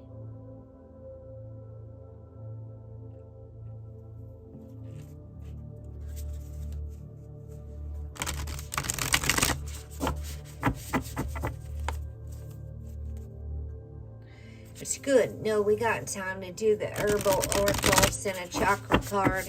And I've got the love letters to our heart. Inu Sigal.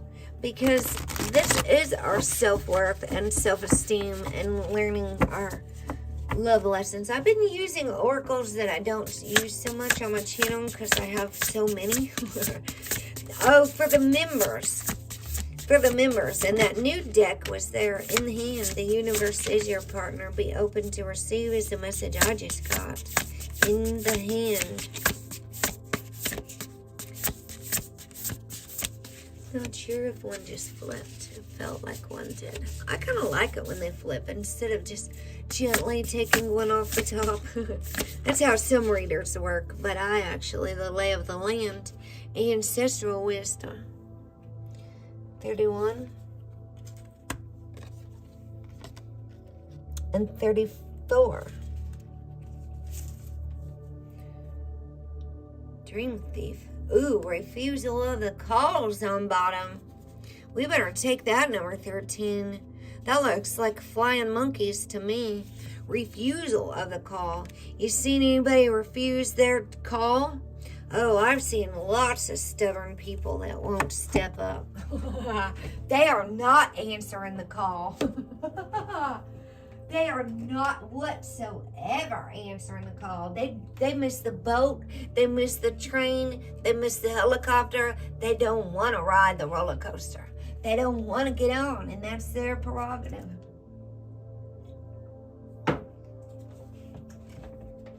Clear. Eve is very knowledgeable about the bees as well.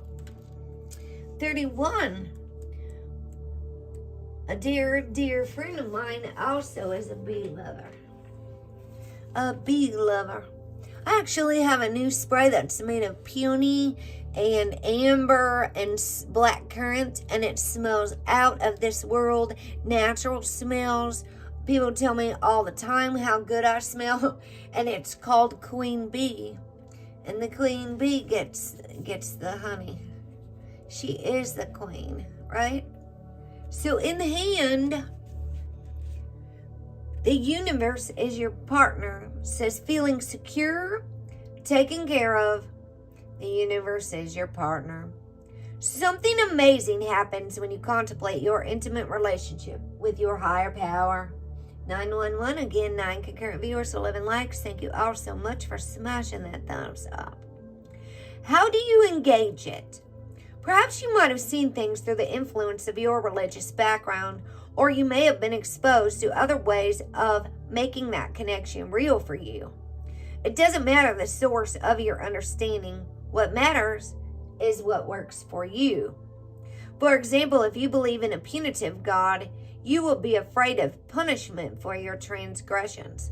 If you believe in a version of a higher power that blesses you, you may find it easier to surrender to a relationship of radical trust.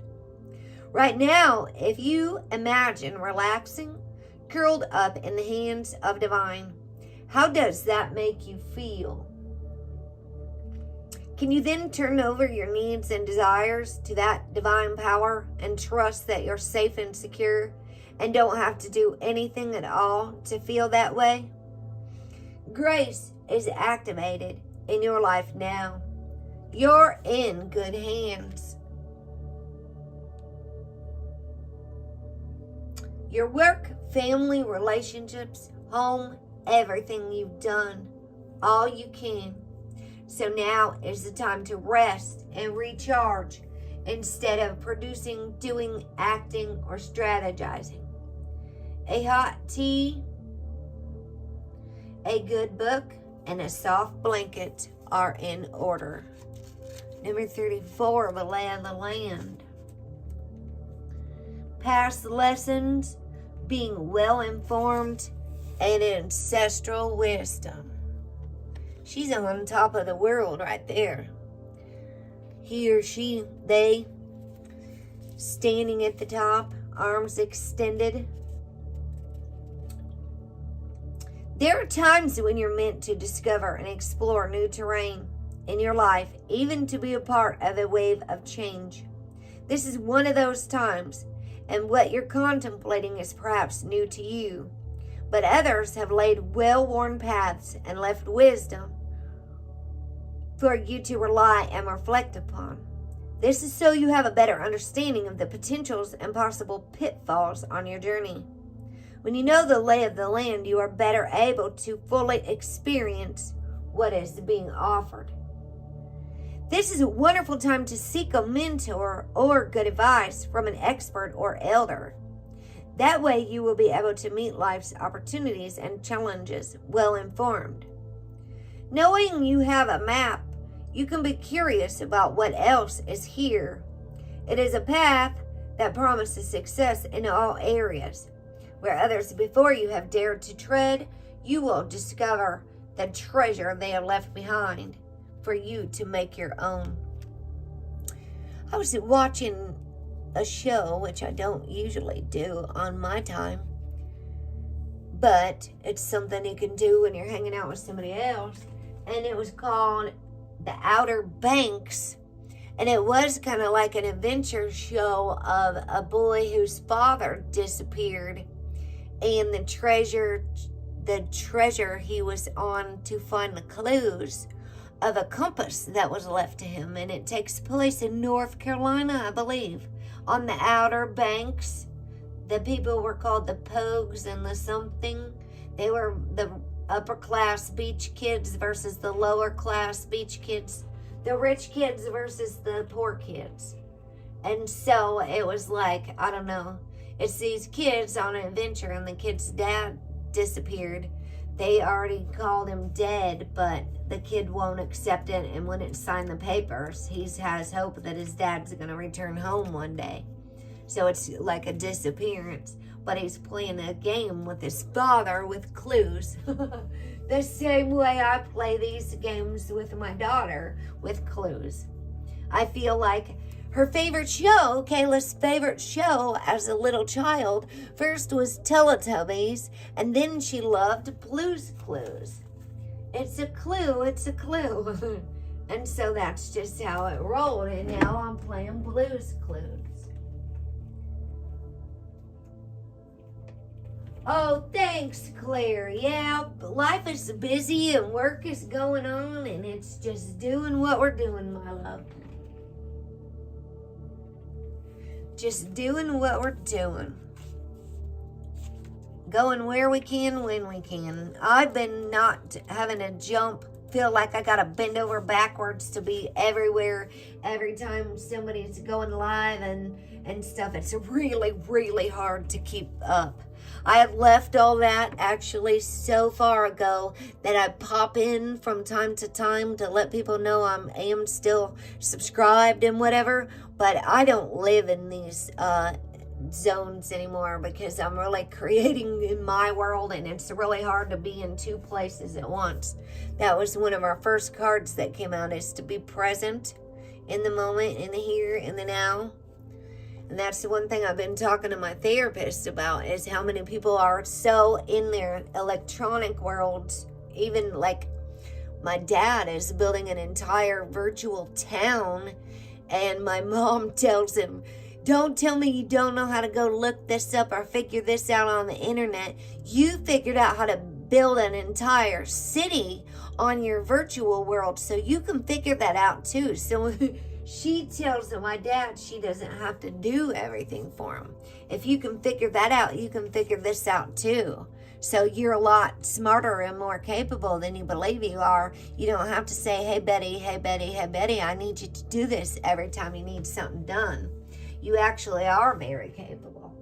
So that's part of not enabling people as well, if we can figure that out. But like, I'm really worried about creating a real garden with real spinach that I can eat, not stuff I sell virtually, and put my real dollars into a virtual game with the people that are far, far away, and we're not going to have actual product back from the real seeds. Like, if you plant real seeds, this is my mission and my message as well. It's Taurus season, and so what you're planting in Aries and Taurus season is what you will get the fruits of in the fall, when you are harvesting. If you're creating a virtual city and a virtual farm and growing virtual corn that you sell for virtual dollars or whatever, you don't get to eat that spinach. Like in your real body and your real self, it's not going to give you a real nourishment. Those flowers, I used to have flowers. I'm not going to lie. I had a garden shop. I also had a hemp farm. I played a game called Hempire. I played it all the time. I had to tend to my plants. And what I did is I threw all that away. I deleted it after I spent lots of real dollars. I used to have Farmville on Facebook, and I spent a lot of time. I spent a lot of energy feeding those animals and making sure that my crops were tended to, and making sure I came back every so many hours to harvest the crops and water these new, or plant new seeds and water new ones, because you had to constantly make it going. I deleted all those games and I started doing it in my real world. These are things I've been doing for years now, working with my real plants, deleting all the electronic virtual worlds and creating real crops. Sustainable living, growing my own spinach and all my own herbs. And next on my list is my distiller, so I can make my own oils. And that's just where I'm headed at, because I heard the call to be a healer, a plant medicine, a plant mom, a medicine woman. I did take the call. This card is the Dream Thief. Refusal of the call. Rejection of the path of fulfillment. The Dream Thief is a soft and compelling seductress.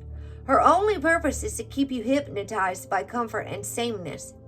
She wants you to tell your old stories over and over so you don't evolve beyond them. Ask yourself whether you are reverting back to the familiarity of your origin story of why you were wounded or when you were rejected. Do you talk about how your family molded you as a child without also acknowledging that you've already become someone else? Teaching from an old wound will never allow you a new adventure.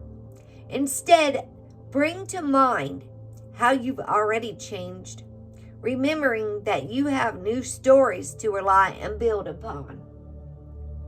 Do you want to move beyond the barrier of glass you've placed between you and the horizon?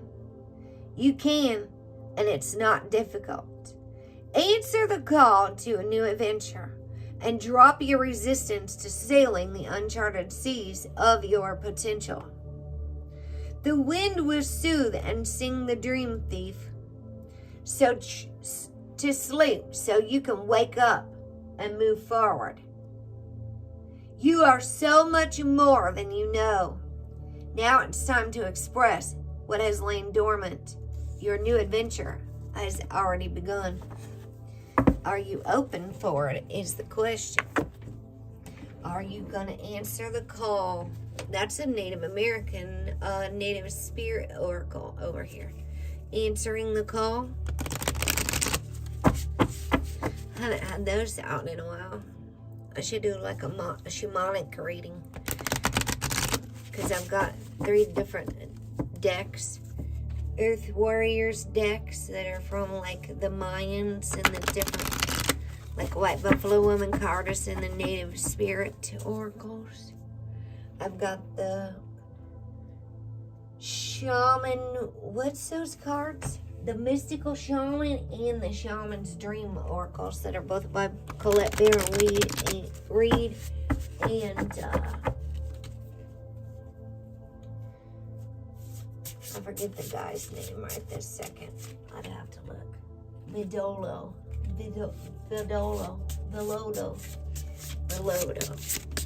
These are Ina Segal's love letters to your soul. And then we're going to get our herb oracle as well. And we've got a chakra card still to do.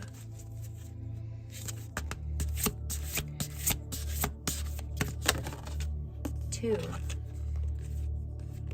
The cautious heart, number 22, and the deep heart, number 9.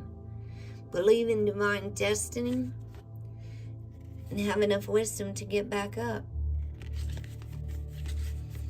after you fall. Yeah, my daughter's numbers are all over this. Number 9, completion. 22, again, that wisdom card.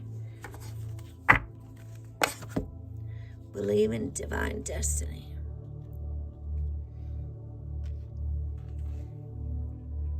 The number 9 is about endings. Endings sometimes bring new beginnings. Cautious heart. Oh boy, we can start being real cautious if we're afraid to get hurt again, right? If we've ever been hurt. If we've ever been hurt.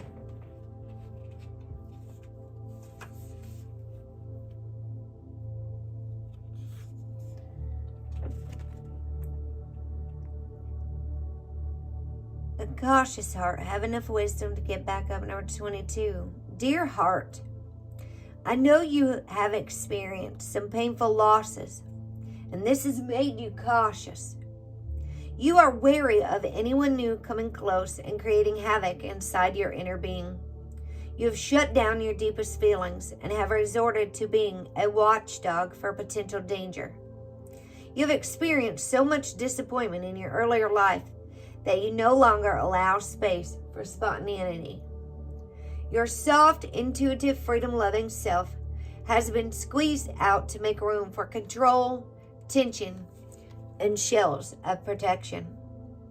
The time has come, dear heart, for you to step out of fear and into trust.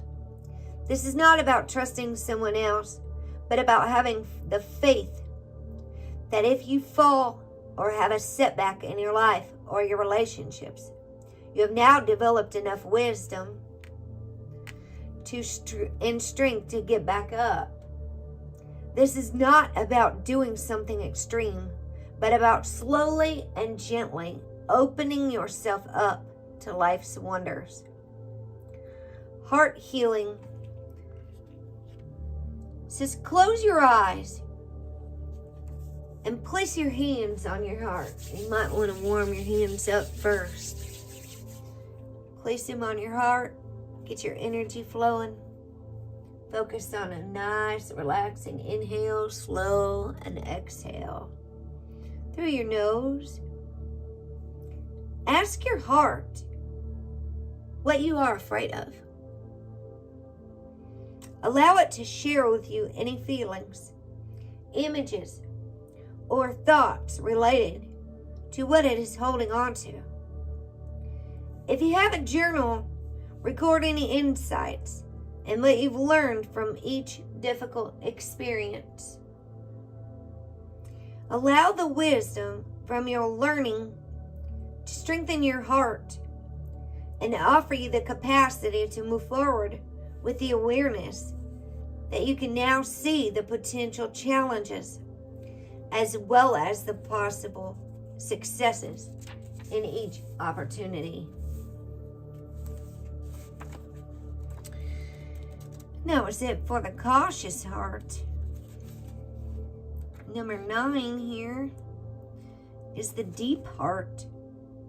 You know, and especially through times of grief and loss, like I was discussing this with my therapist last week, and me being not the same person I was before my daughter and after her crossing over on 9/9. Like, September is going to be our 999 portal because 2025 adds up to 9, and so that's going to be a 999 energy. There's also a full blood moon that's going to take place on 9/7, bringing that 9/8/99 energy from full blood moon, and that 9/8 is going to be very close at the 9/8 for Mother Mary's Day. 9/8 is a feast of Mother Mary as well. That's her feast day. July 22nd is a feast day for Mary Magdalene. Believe in divine destiny. Always believe that there is a plan and destiny. Even when we can't see it. Even when we think the world's falling apart and what do we ever do to deserve this? How can this be happening? And realize that the universe is always transpiring to work for us. That's the biggest and hardest lesson I am learning on this journey. I have to keep repeating to myself over and over and over and over again about the universe is working for me. For me, everything's happening for me, for my highest good, even when it doesn't look like it, even when it doesn't feel like it. That's from my 3D perspective, because I cannot see from the higher perspective very often, especially when my ego's in the way. Our human mind doesn't always see the way that destiny is being planned by the universe. Like Jeremiah 29:11, I know the plans I have for you, declares the Lord. Plans not to harm you, but to give you hope and a future. Dear heart, at times you feel so alone that you don't think you can find people who truly see, hear, and understand you. This can cause you to despair and shut down, or put a mask on so that you can feel that you belong. You are sensitive and intuitive, yet people can see you as hardened. There is so much you want to share with others, but you simply don't know where to turn or who to pour your heart out to. I want to reassure you that if you choose to trust and show some vulnerability, you will find those who truly appreciate you for all that you are. The time has come to make a choice to fully get to know yourself and believe in your divine destiny. You can lament about the past all you like and get stuck in a rut, or you can dare to dream and follow your soul's calling. Right next to the refusal of the call, answer the call. Surrender to your soul's calling and move forward with confidence. I am ready to embrace you for all that you are. The heart healing for this deep heart is, rub your hands together again real quick while I'm trying to get my book right. I lost my page. Place your hands on your heart and feel its depth. Tune into what your heart needs to grow, evolve, and feel fuller. Imagine offering this to your heart. How does it feel? Visualize yourself exploring a deeper connection with your heart and soul, and taking steps toward living the type of life that makes your inner life and your heart blossom. Doing the things that set your soul on fire and help you feel good, right? Following our passions. All right, let's see what our essential oil is next. Tangerine. I just pull one from the front so we're not repeating the same oils. We can learn a little as we go. Mushroom Spirit Oracle. The Witch's Kitchen. The Death Cap. Endings. That's how we get our new beginnings. Number 19 as well. Kayla's number 19.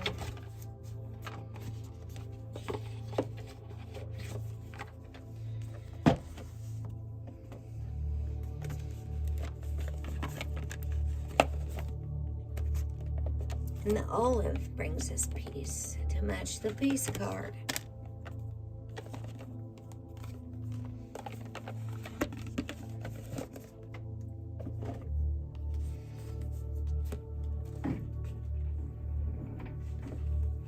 And our chakra cards.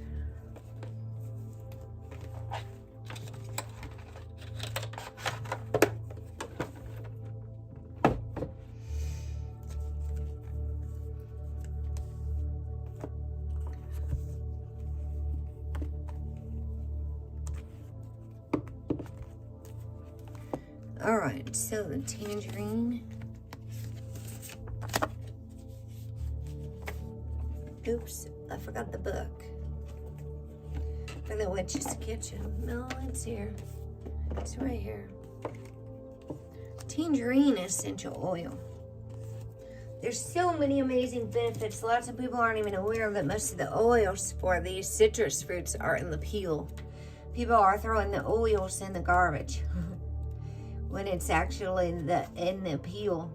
We've learned this about the grapefruit and the lemons already from these decks. Because I've been using this deck for a few years now. I had to take a break for a little while. Tangerine energizes and balances. It can be used in a diffuser, in the air, like aromatherapy. It can be used topically with a carrot oil on your skin. And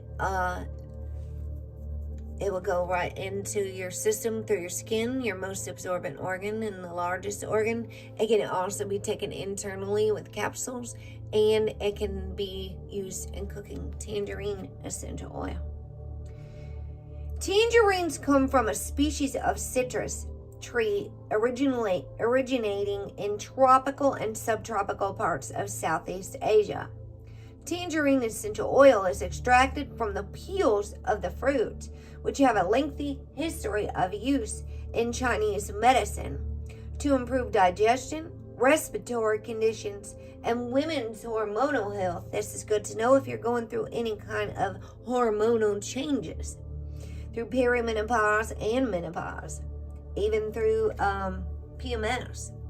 Practitioners of Chinese medicine believe the peels can balance energy flow in the body, whether it's weak or strong, and help restore balance. And if you ever have stood up and done like tree pose or something, you can literally sometimes feel the energy moving your body, literally shaking as it's moving.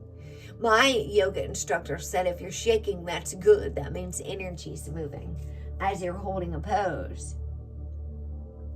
Most known for its detoxifying and cleansing properties, tangerine essential oil is also beneficial for digestion and metabolism. It supports healthy immune and respiratory systems. Due to its high concentration of antioxidants, taking a drop or two of tangerine essential oil internally on a daily basis can boost your immune system, while also eliminating harmful free radicals that are linked to aging and disease. This makes the oil beneficial for colds, flu, coughs, and other respiratory conditions. Its metabolism boosting properties also make it an excellent choice for those who wish to lose weight. Tangerine essential oil helps reduce stress and ease anxiety. It boosts mood by reducing feelings of sadness and irritability. It is particularly suited for people who feel stuck in life and overthink everything, or conversely, who have a tendency to do things impulsively. Its ability to help calm and brighten moods may bring a greater sense of happiness to one's life.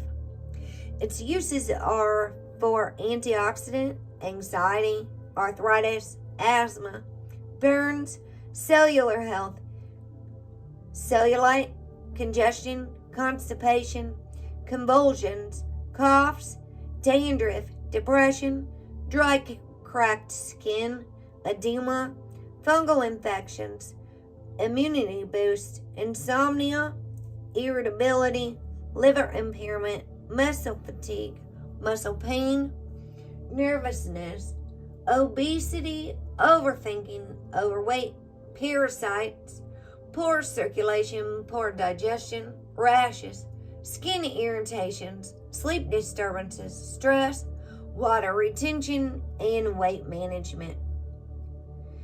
The safety precaution says dilute for topical use, as it may cause skin sensitivity. Avoid direct sunlight or UV rays for 12 hours after topical exposure. So do not put this one on and go in the sun.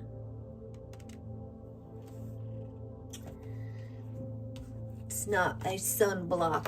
It'll probably make you burn. And if it says dilute it, I would dilute absolutely everything until you find out what your skin can handle. Everyone's got different skin, and always use a carrier oil with essential oils as not to burn your skin. And read up about things before you dive in and start using things as well. Death cap here on our mushroom spirit oracles.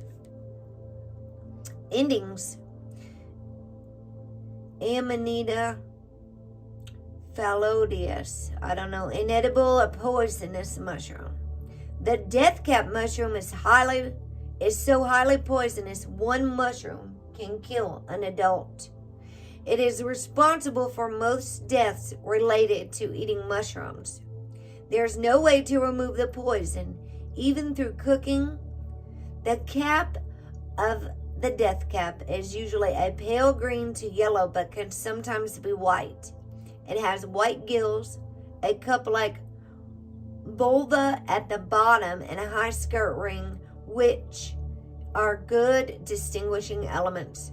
It might have a slight ammonia smell to it and likes to establish itself near oak trees during warm, wet autumn weather. The card meaning says death cap is a sign of endings, whether coming or already here. Death can sometimes feel like a negative thing, but death represents new beginnings too. Letting go of that which no longer serves you can feel very painful, and it may be that something you have held on to isn't allowing you to move forward. Endings can also mean many positive things, especially if it means there is an end in sight for something you have been working on or trying to achieve. This card is a blessing. 911, 911, 9 concurrent viewers and 11 likes again. This card is a blessing, but also a warning. Don't be alarmed and don't let fear or negativity in. Everything is as it should be. Know that there are greater things at work here. Don't resist what is coming. It is a time to take your hands off the steering wheel and let what needs to fall away do so. Death always comes sooner or later, and resisting just delays the process. But with death comes new life. The death of something gives you the building materials to start the new. What do you need to finish or bring to an end? What are you hoping will stop? Ask yourself, what do I need to let go of to bring in what I desire into my life? Make it final, and remember, rest in peace is rest in peace. R.I.P. is rest in peace. Let go and let flow. Welcome a new start and go forth knowing it is for the greater good. Sometimes we even have to let go of the old versions of ourselves and the old stories and old memories that we have, right? I think that membership thing is cut off. I don't know if that link works right there. Hold on a second. What was I just going to look up? Angel number 911. Sacred scribes. Thank you, angels, for helping me remember. Okay, so we've seen that number several times this evening already. 911, 911. It's a highly karmic and spiritual number that encourages you to pursue your life purpose and soul mission as a light worker. That's also in my angel number book.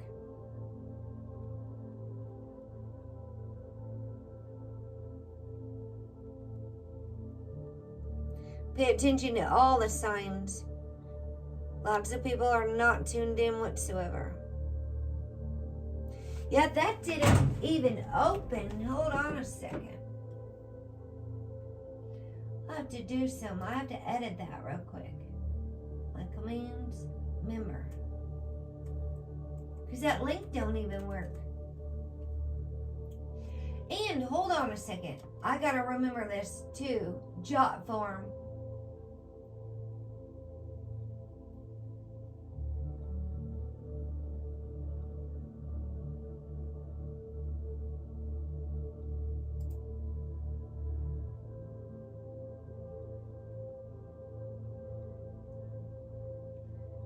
How did that just happen? Is that a stream element? What's going on here? That's really weird. Nightbot, if you love this content, that's not there. That's really weird. Oh, that must be on the timer.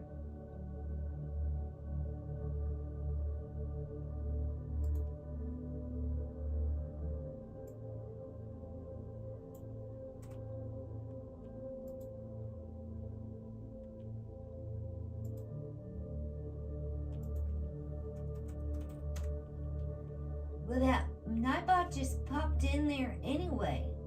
Jot form. I need all my members. If you guys haven't done this already, please fill this out if you want to be in the drawing. Jot form is a safe place where I can store your address. So if you are the winner of the, I need to be able to contact you by email. I need your email address. I don't need your phone number. I need your email address and your address if you would like to win. Because I'm not going to sit around and wait to find you for days and weeks upon weeks to be able to send you your bracelet winner. If you are the winner, I need to be able to reach you. Right now, I'm actually using the hamsters, a hamster. So I'm using this particular hand here with the evil eye as a form of protection. That's what the symbol is even for, with the chakra beads and the diffuser bracelet. And I'm going to give away the essential oil ball that has frankincense, lavender, and clary sage. If you are allergic to any of that stuff, please let me know in advance so I have time to adjust and make things accordingly. So, member. That's really weird. I punched in member. Did it bring that up? Hold on a second. The Nightbot one came out. Did I say member?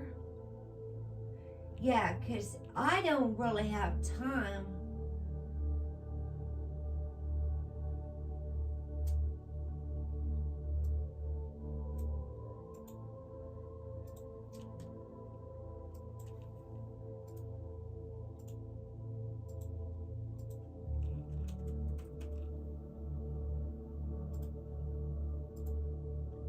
All right, and give me two weeks. 2 weeks is what it will. I'll be giving away a bracelet for level 2 members and higher on the 1st of the month. So right now we've got Theriana, Stock Explorer, and Buddha of Destiny. Namaste, because Lori won the last one. Lori won the last bracelet, and if you'd like to become a member, if you want to be in the drawing, we do that once a month for my members. All right, so here we go. Olive. The olive was about peace. That's what the dove brought back. Quarrels, squabbles, feuds, and stress. Emotional irritations cause distress. Olive branch welcomes the release. Go forth now in health and peace. This magic has worked with harm to none. So mote be. There, it is done. Olive's guidance says, as you extend a symbolic olive branch in goodwill towards an enemy, I will ensure you the peaceful outcome you desire. Going easy on yourself at this time releases your expectations of others and your control of outcomes. As a symbol of peace, my companions, tranquility and harmony, accompany me into your kitchen to remind you that this is a time to be still, to listen to the wisdom of the witch within. Hang an olive branch above the threshold to ensure your home is a sanctuary for you and guests alike. My health benefits have been honored for centuries. for I'm known to boost the immune system, fight against disease, and even revive dry and lifeless hair back to a glossy mane. Use me as a base when blending your oils for your magic potions, or for anointing in ritual and ceremony, and you yourself shall be blessed with the peace your soul craves at this time. Thank you, Lori. Thank you. I finally had to go fix that. That other one was too long, I think. So, I don't know. I didn't realize that.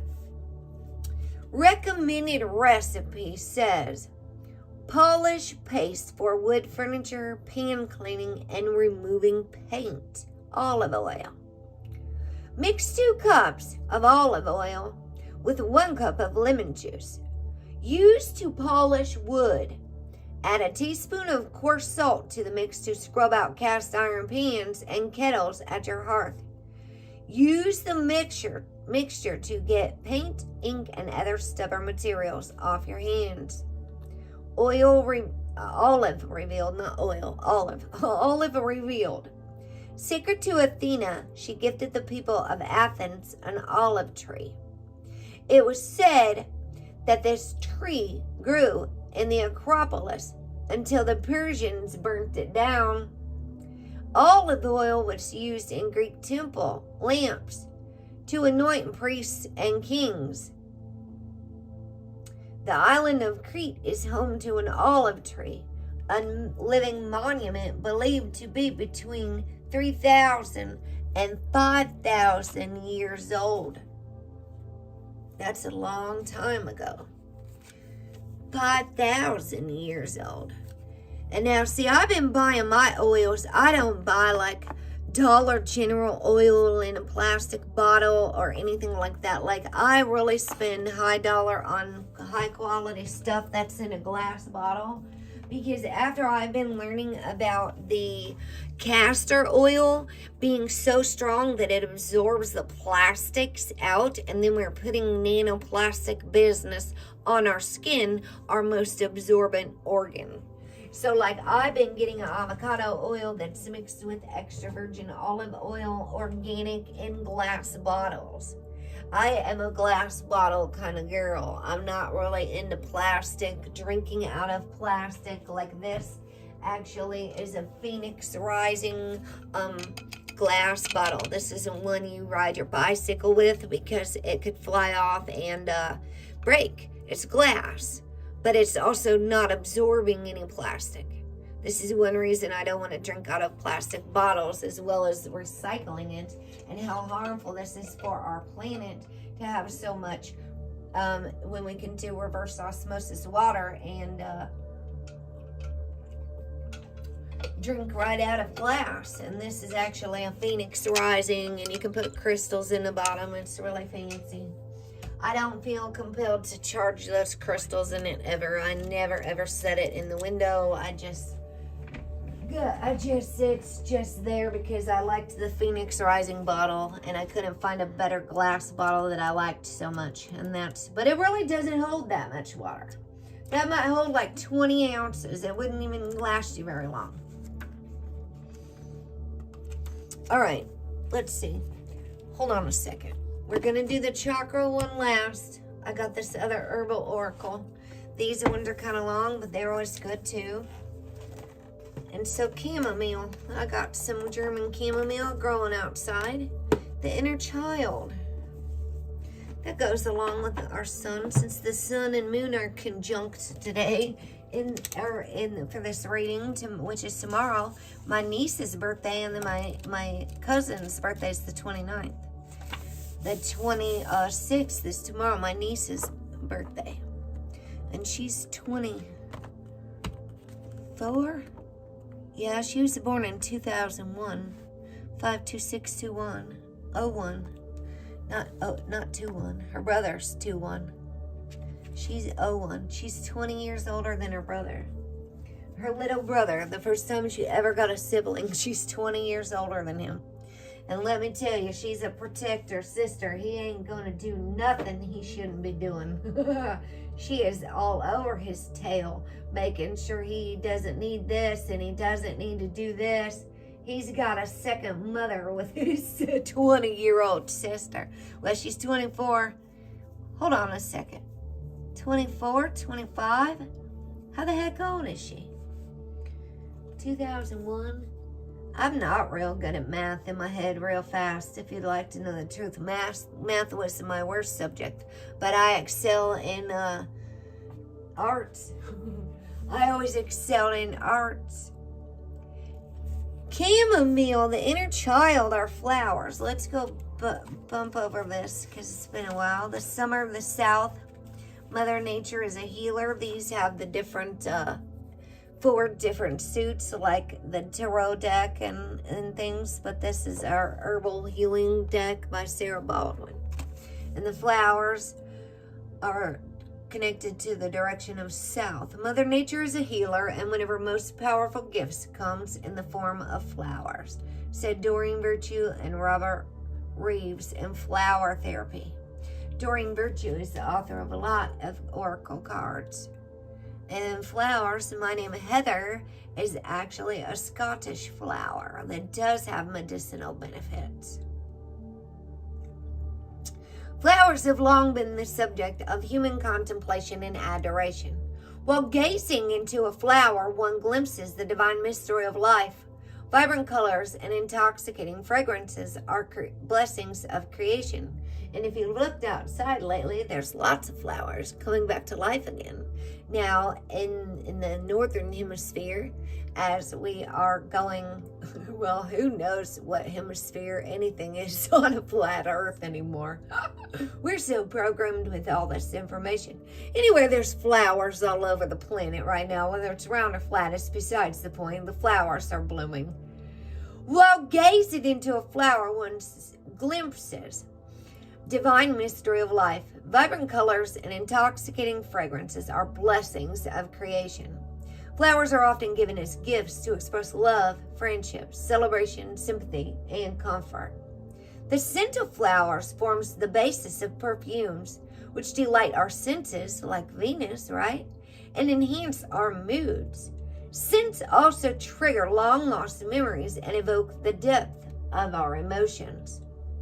As preambles to seeds, flowers attract bees and other pollinators, reminding us of the miracle of evolution. Flowers bloom to receive the heavenly radiance of the sun. Summertime is the season of flowers, which are connected with the direction of south. This is actually a chamomile card, but I'm reading about the flower element right now, or the suit of flowers. Summertime is the season of flowers which are connected with the direction of south. The direction has associations with joy, passion, community, sexuality, and a carefree or childlike existence. Flowers represent our individuality, our blossoming as a person. As the highest expression of a plant, they also represent our highest potential as people. Flower essences are homeopathic herbal medicines that carry the subtle vibration of individual flowers for emotional, spiritual, and psychological healing. Western history tells us that they were originally developed in the 1930s by the visionary Dr. Edward Bach, who believed flowers possessed the plant's greatest spiritual virtue. However, Aboriginal people of Australia were crafting flower remedies long before 1930. Some believe that flower essences still have more ancient origins in the lost civilization of Atlantis. According to Eckhart Tolle, flowers played a major role in the development of human consciousness, as he points out in A New Earth. As the consciousness of human beings developed, flowers were most likely the first thing that came to value that had no utilitarian purpose for them. That is to say, is not linked in some way to survival. They provided inspiration to countless artists, poets, and mystics. Jesus tells us to contemplate the flowers and learn from them how to live. The Buddha is said to have given a silent sermon during which he held up a flower and gazed at it. Clearly, flowers and humans have a very special relationship. There is much to be learned from these beautiful, colorful, and wondrous beings we call flowers. When you draw a flower card in this deck, lessons of individuality and one's personal path are highlighted. So chamomile is our calming herb. You might often find it with lavender and chamomile smells and teas as well with the calming herbs.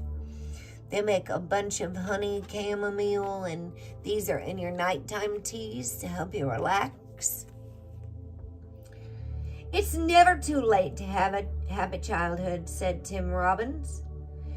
Native to Europe and Western Asia, chamomile comes in two basic forms. German chamomile, an annual that grows up to 2.5 feet tall, and Roman chamomile, a low-growing perennial. The flowers of both are used in herbal medicine with calming effects that treat nervousness, irritability, and insomnia. In Beatrix Potter's story, The Tale of Peter Rabbit, Peter's mother puts him to bed after his adventure with a cup of chamomile tea.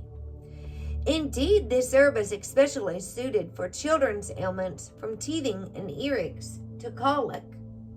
While it's good for belly aches, it also works wonders on belly aching, the times when we feel apt to complain about anything and everything.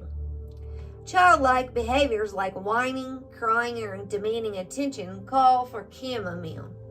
Always remember that. Within every person there lives an inner child, a self that is still as it was when we were little. This means that we have childlike vulnerabilities and needs. Our inner child desires love, attention, understanding, and plenty of time to play. You know the saying, all work and no play makes Jack a dull boy, right? It also makes Heather a dull girl. All work and study and no play makes me a very dull girl. I have to have my playtime all the time, every single day. Return to the playful innocence and joy of childhood. Depending on the subject of your inquiry, chamomile can indicate a need to bring forth more fun and playfulness into a relationship, job, or situation. Why so serious, right? We need to play and have fun more. Also be aware that others in your life are just as vulnerable as you and deserve to be treated with care. With white petals radiating from a yellow center, chamomile flowers resemble the sun. The sun rules the astrological sign of Leo, which represents fiery, creative energy and individuality. Chamomile's use for children also points to this sunny energy, as children are highly creative beings who love expressing their individuality. And that's actually where my stellium is, right over the heart of Regulus in the lion, Leo the lion. Leo the lion wants to play, wants to have fun, wants to be free. Think of your inner child and the sunshine, even with that playful energy.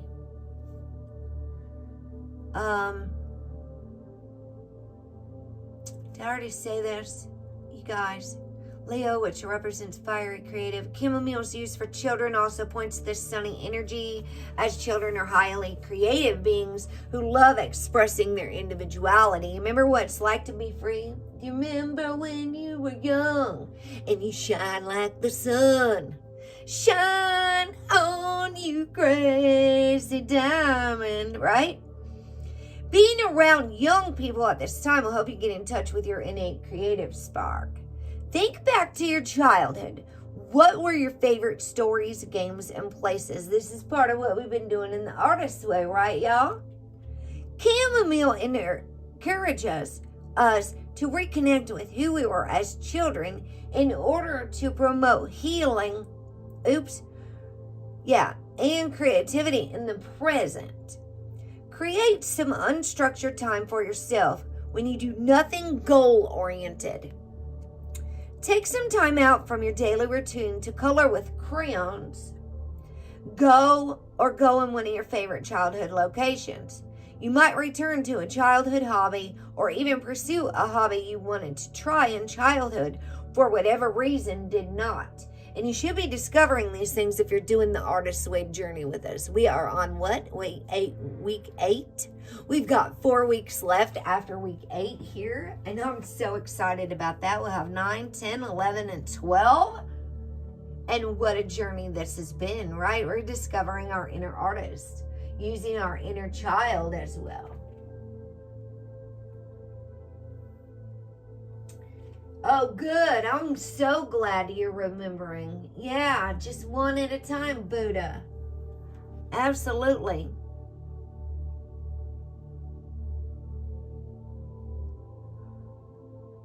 I know, Buddha. I know. And I actually need, like,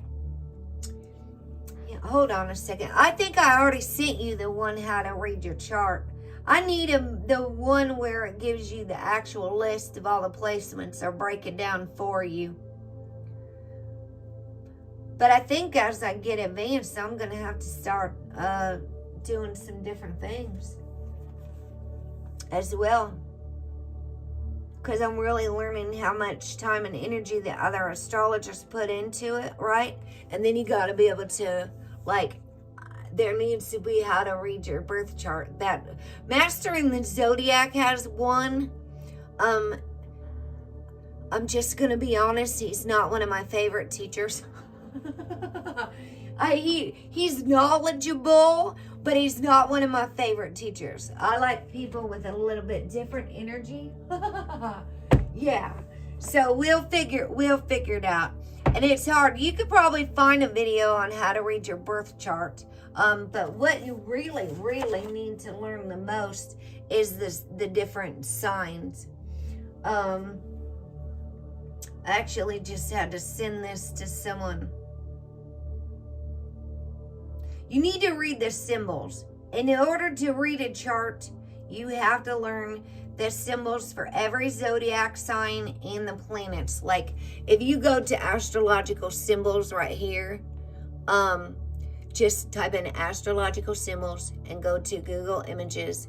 And then what you do is, what I did is match them up. Darn it. So you would go and look up each planet. Like this one here is Mars, and that's kind of what I meant. So you would look and see where your Mars is and what sign it's in. You start actually with the sun. The sun is going to show up on your chart as this circle with a dot in the middle.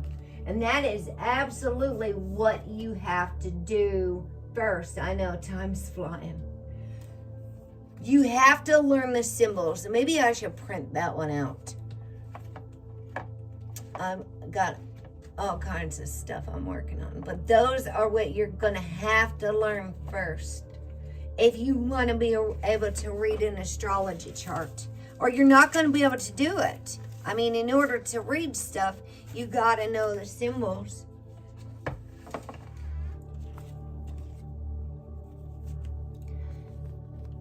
That's like the sun. The moon is self-explanatory right here. It looks like the moon. Mars,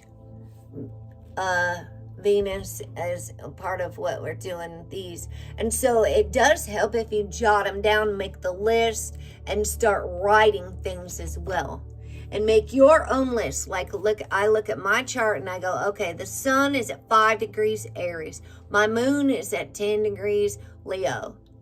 My Venus, and these are just the order they go, Mercury before Venus or Mars. My Mercury's at 23 degrees Pisces. So you need to know all of start learning those, draw them out. It helps ingrain it into our brain. It helps me with brain trauma, especially, to draw the things out. I don't know if anybody else learns better that way. I am one that learns that way. Something's happened to my sounds again. Just is whatever. But it really helps if you know I don't expect you to know all of these, but these P2, P1s, these are parts of fortune. And some of this is like actually, but these are the old charts I used to do, and I need to talk to Uma Stiller to get this particular layout, because this will give you a list. And then once it's written here, you'll be able to say your ascendant, right? AS is here in Capricorn at 12 degrees. And that's going to tell you that on the list off to the side as well. There's a list. It'll tell you all your placements and every single house that it's in. But before you can learn the houses and what each house means, you need to learn all of the symbols of the planets, the sun, the moon, rising. Oh, she does. Okay. Yeah, he's kind of dry. He is kind of dry. He's not real, like, you can tell people who speak with enthusiasm, and when they get real excited about something, you know, like you can feel it in me when I get real excited. Ooh, ooh, ooh, look at this. It's not like a real, dry, just real monotone, and okay, this is your energy for the day, and this is what we're gonna look for. So, yeah, it is, Buddha. It is like this is investing a lot of time and energy into learning this as well. It's like a whole new world. All right, so where in the heck are we? Crayons, remember coloring with crayons. Celebrate and honor the child within. This process will be especially helpful. If you feel as though you aren't getting enough care and attention from loved ones, give that to yourself. Please do. Above all, chamomile appears as a reminder to be gentle on yourself and others, no matter the circumstance. When you cannot give up all your responsibilities to become a permanent child, try to structure your life to include plenty of opportunities to relax and play. Care for yourself as you would a child. Be kind and patient, and understand that playing is another way to learn and grow. And that's it for the herbal cards right now. We're going to get our chakra card and wrap this up, you guys. The next herbal card here is Kohosh for darkness. That would be a good dark moon card, don't you think? Maybe we'll get our heal your little self. Heal yourself. Healing Little Me is a Facebook group. Heal your little self. That's a good one. I had to make a joke. Lori thought it was funny. I saw it when I said, don't worry your pretty little head about me bumping my pretty little head on the ceiling. Everybody keeps telling me it looks like I'm going to hit my head on the ceiling when I'm jumping on my trampoline. And I've learned from experience that I cannot jump real high because I will hit my head. And guess what's at the very top of my head when I'm jumping? My headphones. And so guess what hits it? If I jumped hard enough, it would break my headphones because that would be plastic. I mean, if I hit my head hard enough on the ceiling. So trust me, I've learned about that. Outside, I can jump real high, but I cannot do it in the grass. And definitely not if it's been raining, because I had to go get my dad's long pliers and dig my feet of my trampoline out of the ground after I jumped on it for a little while. They were deep in the ground, like 2 or 3 inches. I was like, holy cow, I think I'm sinking into the ground jumping. Yes, and you can learn that where the actual location of the planets are. I have Stellarium, I have Star Walk, I have Sky Tonight, I think is a free one. Whoa. 2 chakra cards just flipped out. Clarity, number 25. It's like indigo, not blue. Blue is bright. And Spiritual Awakening, number 29.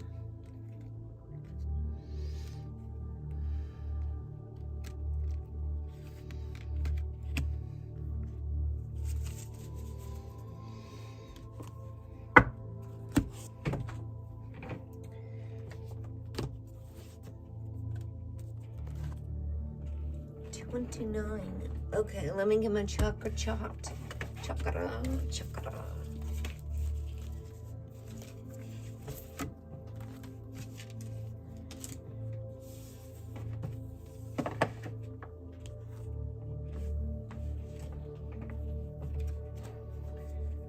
All right.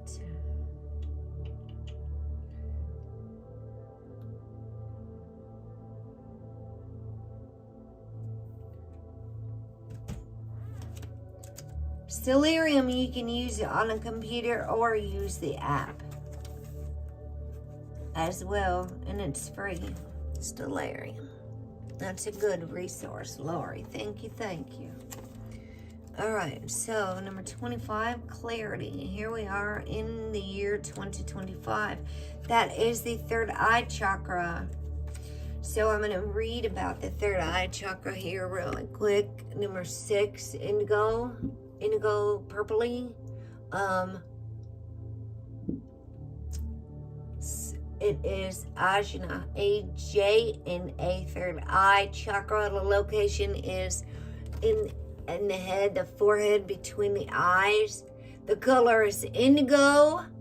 The life principles are insight and intuition. Neither one of those say out at all. Outward, up, anywhere but in. They say insight and intuition.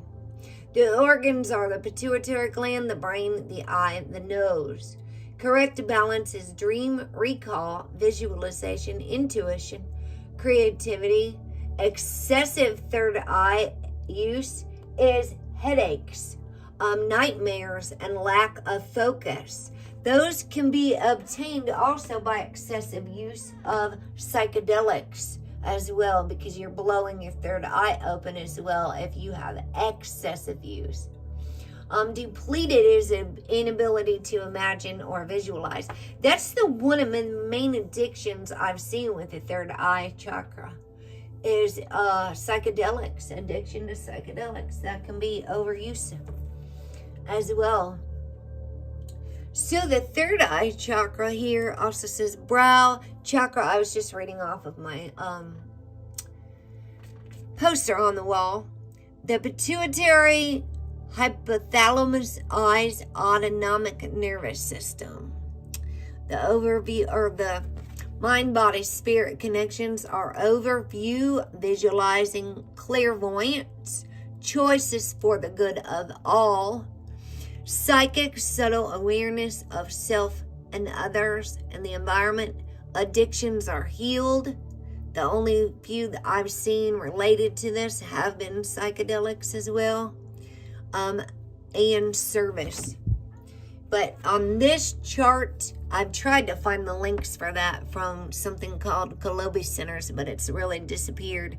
Uncommon addictions above the throat here don't exist. Once you get to these higher ones, you shouldn't have these lower addictions like cigarette smoking, cigarettes, marijuana is the heart, caretaking is also the heart chakra imbalance, and addicted to relationships.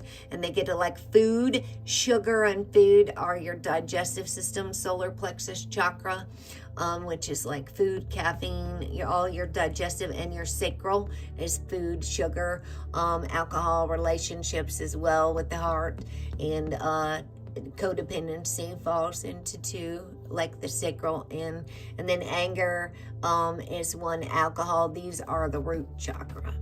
So it just is like runner's high, throat chakra, nasal inhalants, marijuana falls in that. We shouldn't have addictions to abusing things once we reach the third eye chakra and the crown chakra. The other ones, the Vishuddha, the throat, the throat, Anahata, the heart, Manipura, the solar plexus, Svadhisthana, the sacral, and the Muladhara is the root chakra. Those are all addictions that are related to the lower chakras below the third eye. So the third eye chakra vibrates in the color yellow. The ancient Sanskrit name for the third eye chakra is Ajna, A-J-N-A. It is located at the brow between the eyes. This chakra is related to the ability to see clearly, both physically and intuitively. It opens your psychic abilities and enables us to see the truth in all situations. It enhances our intuition, imagination, visualization, and insight. When the third eye is open and in balance, our intuition deepens, our awareness expands, and our dreams can bring us messages that unveil hidden truths. We remember things a lot more easily, and our minds become calm and at peace. We may even see visions of the spirit world and experience an awakening of our psychic gifts. And as much as cannabis can balance and calm the body, it can also slow down the processes of the brain for nightmares, for dreaming, for visions. Marijuana can dampen it, because when I quit smoking for 8 months, my dreams were coming back so fully of my daughter. She was actually under the influence. I couldn't find her in my dreams. It was almost becoming too much. I was having nightmares. But my therapist told me my brain was finally processing things that the cannabis was dulling. And if you don't believe me, you can go look it up, because a lot of the things cannabis works for is stopping nightmares for people with PTSD, veterans who are reliving lots of their things. Okay, but our dreams also process. When we learn to let things go, we don't relive those same flashbacks over and over, because we release them. So lots of times our self-medication can also be hindering the processing, the natural processing of our brain.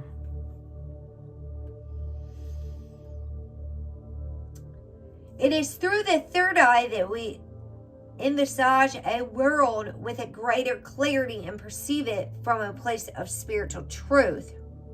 It relates to meditation, dreams, psychic development, visualization, clarity and awareness, deepening intuition, spiritual insight, visions, calm mind, good memory, and awakened imagination.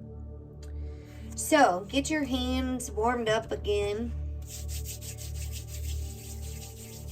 as we're going to do a thing to cleanse and balance the third eye chakra. Sit or lie comfortably. And if you have an amethyst crystal that you'd like to use, go right ahead. You don't need it. Use your hands on your third eye. And allow this crystal, this energy to support your process. I suggest you use your hands. You don't need much if you just use your hands. It doesn't cost a thing. Just use your hands. Imagine a violet ray of light flowing into your third eye chakra, cleansing and balancing, bathing and spiraling this deep energy within to dissolve blockages and stale energy. As the light continues to flow into your chakra, feel it expand and hold this powerful energy. Feel your intuition deepening and your consciousness expand, allowing you to see clearly as you connect with your psychic gifts and awareness with ease and grace. If you'd like to repeat this affirmation for the third eye chakra with me, speak it into existence by saying, my third eye is fully open and I see clearly in all aspects of my life. Number 25, clarity. You've attracted this card into your awareness today because clarity is upon you. The ability to experience clarity is connected to the third eye chakra, and the more this chakra opens and is activated, the more clarity you will receive. It's time to see things clearly, to receive the answers you have been searching for. When our third eye chakra is blocked, it can affect our perception of situations in our lives. You're being encouraged at this time to cleanse and work on strengthening your third eye chakra so it can work to its full potential. There are some great meditations you can do to activate the third eye, and a great crystal to assist with this is amethyst. Place this crystal on your third eye point and breathe in its energy to help activate and awaken your chakra. You can also use your hand. I recommend using your hand. It doesn't cost a thing. As your third eye opens, you will receive a lot more clarity in your life. Clarity comes when we can understand and clear the confusion around stressful situations in our lives. What in your life requires clearing? It's now time for you to action some clearing. Sometimes our minds create illusions that stop us from seeing the truth. It's time for you to let go of thoughts that no longer serve you and come to a place of clarity. Once you receive this clarity, you will feel a deeper sense of self and well-being in your world. This card can also indicate it's time to clarify a particular situation in your life. You may have asked a question, and this card is telling you that once you work on finding clarity, the answers will come. The affirmation for this card, if you'd like to repeat after me, is I experience life with divine clarity. So number 29 is the crown in our silver gray area. It's also even sometimes pink or the purple higher. This is white here in this deck, but it looks different on my chart. Where did my chart go? Right here it is. The crown is pink here. But see, the pink is also here with the heart chakra. Like today, actually, for the earth, because I don't have brown candles in my rainbow pack of chime candles, I lit green and pink today. That's also with the earth going with it. So the crown chakra here is called the Sahasrara. Sahasrara is the top of the head, clear or purple, even though it looks pink here. It says life principle is enlightenment and understanding. The organ is the pineal gland. The correct balance is peace and wisdom. We have both those cards on the table right now, peace and wisdom. Excessive use is daydreaming. Excessive energy is feeling superior to others. So when you have your crown on, one thing to remember with this is that we don't get it twisted, and we shouldn't feel superior to others above anyone, right? Because if we get our nose stuck up in the air, our crown will fall backwards. Think of when you're walking with a book on your head. If you've got your crown on properly, you're not looking down at the ground with lack of self-worth, right? Lack of self-love. You're walking confidently with your crown on top of your head, and you don't want it to fall off by looking too far down or too far up with your nose stuck up in the air. Remember the oneness, right? And the balance to keep the crown on your head. The depleted use is skepticism and difficulty thinking. So the pineal gland, the hair, the head, the top of your head, says head top, and the central nervous system, CNS, and the emotional and mental strengths and blocks for the crown is compassion, at oneness, seeing self in others, allowingness, harmonious, peaceful, non-attached, loving, non-reactive, spiritual love. And again, the crown chakra is actually no addictions related there. These each actually have a musical note that goes along with it either, as well, especially if you're going to be doing any chanting and energy clearing. You know, that is one echo, our echo.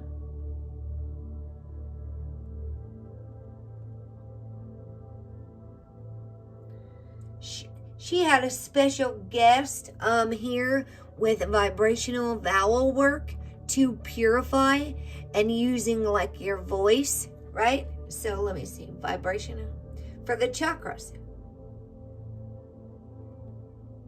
This is from my yoga girl, Echo. Channel Our Echo Yoga. And so she had one of the teachers, I can't remember his name, Ori maybe? Yeah, Ori. I didn't even know. Lord have mercy, what the hell is that ad for? Did you see that? How in the world does that even happen?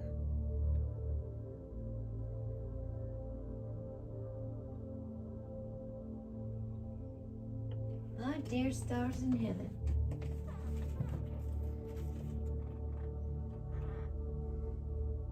The crown chakra vibrates to the color white. This is why on my usual one, I got the whole ads turned off, my friends. Because I don't even really use that account over there. I'm just in that for it to be playing right now.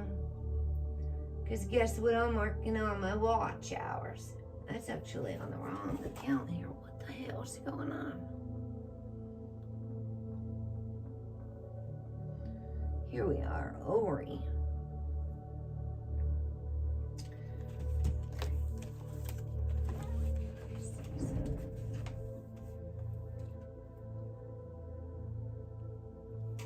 All right, so crown chakra vibrates to the color white. The ancient Sanskrit name for the crown chakra is the Sahasrara. It is located at the top or the crown of the head. This chakra is aligned to our spiritual virtues and is where we attain pure union with our I Am presence and God's source. The connection to the higher realms, worlds, and dimensions. The God source is a place of timeless, spaceless, all-knowing, all-loving connectedness. It is where our soul and divine energy become defined into individuality and reflect our soul's purpose. It brings us knowledge, wisdom, understanding, and spiritual connection. It reflects our desire for union with our higher self and the light of the universe or creator.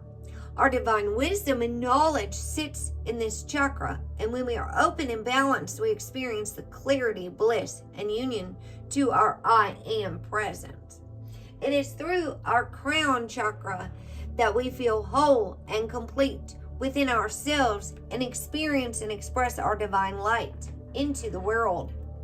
It relates to spiritual awakening, I Am presence, peace, clarity, union with the higher self, connection with the God source, divine knowledge and wisdom, spiritual awareness, bliss, oneness and wholeness, enhancement of your ability to learn, and lightness of being. So rub your hands together again if you'd like to do this exercise for cleansing and balancing the crown chakra. Sit or lie comfortably and place a selenite crystal if you have one. If you want to use it, go right ahead. If you don't, just use your hands. You can do very much with just your hands, I promise you. Use your hands at your crown chakra above your head.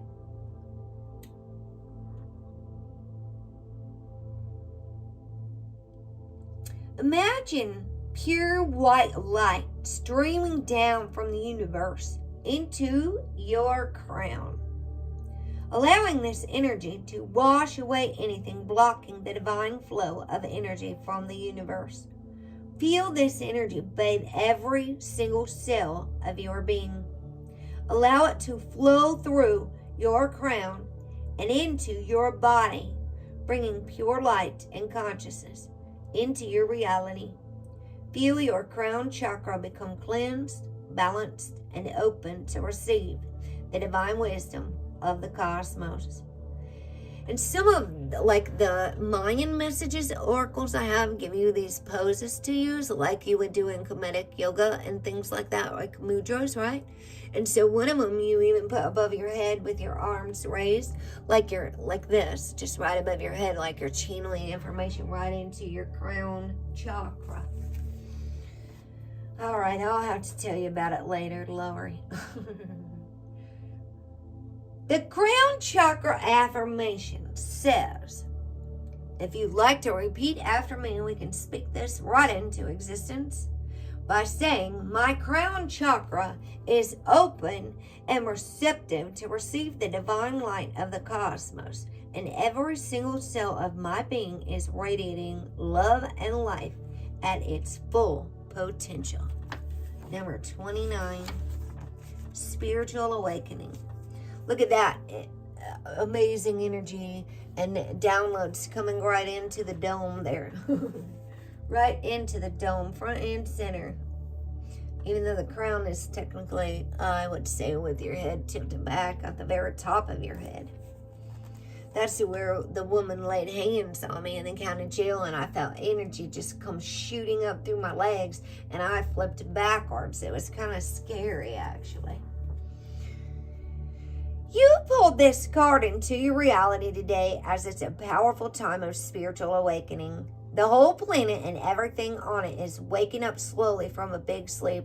And you don't have to wake anybody up. It's already part of the plan. It's already happening. It already is. We just have to just continue, and we can do our message and plant our seeds wherever we go, right? But it's all part of the divine plan. And the universe knows exactly who needs to know what at the divine moments. And if you go with divine timing and go with the flow, everything will start flowing as you need it. You don't have to force it. You don't have to chase. You don't have to run. You don't have to study all the time. You can go embrace your inner child and be free and wild and all of that. And everything you need is in the hands of the universe. It will deliver to you. The universe is your partner, always working for you. Promise, I promise. It's how it works. You don't have to believe me.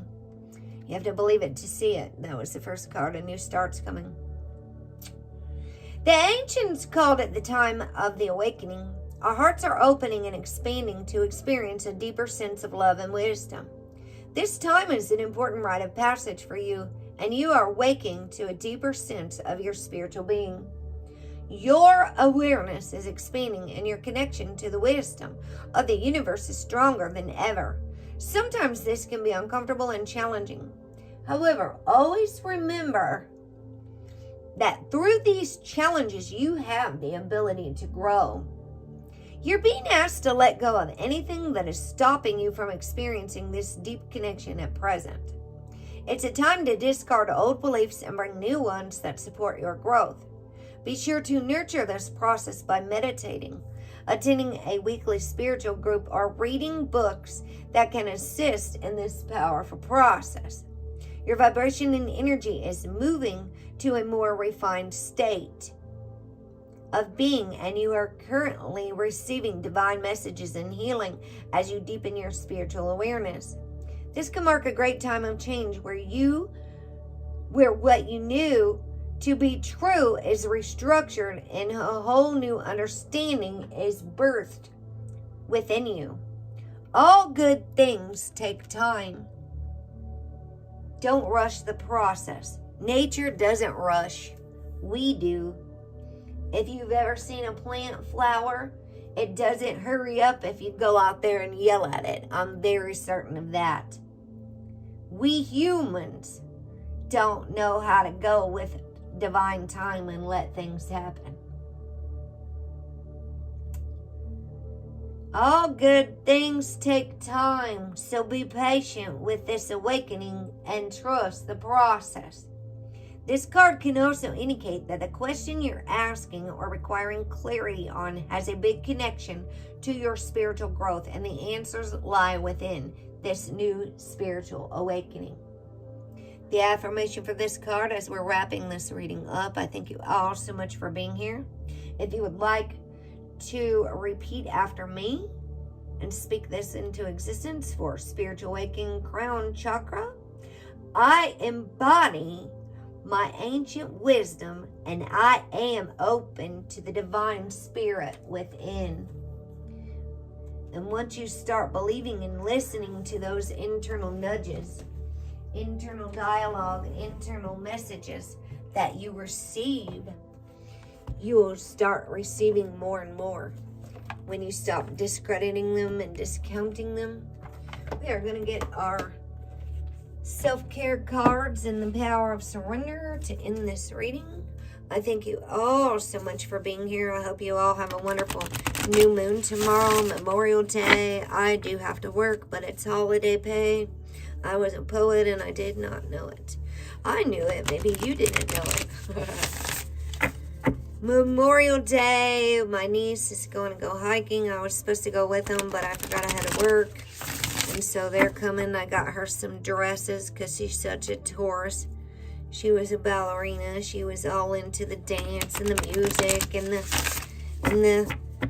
she was also such a little Taurian child as well. Got her some dresses. She likes the Southern Belle dresses. She really does. They're just cute. I got her this beautiful white dress.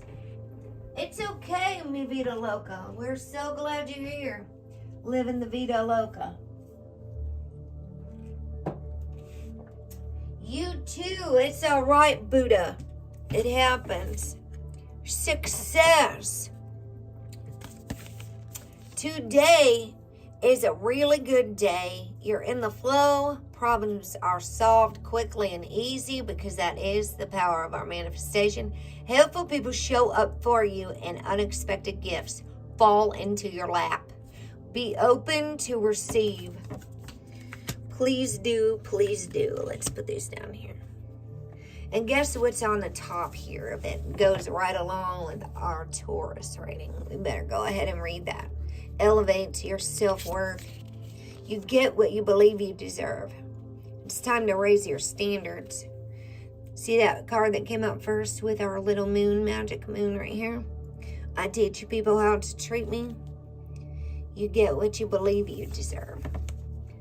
That's why part of my teachings are about the Buy Me a Boat song.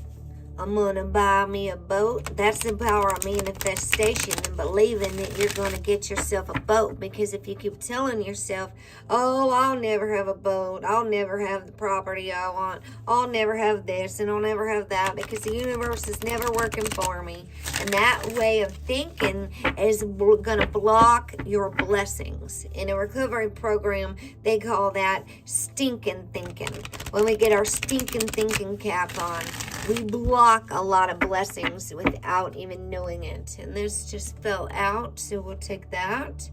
On the today, I will, being lovable, knowing our worth, self-love, right? Self-worth, self-esteem.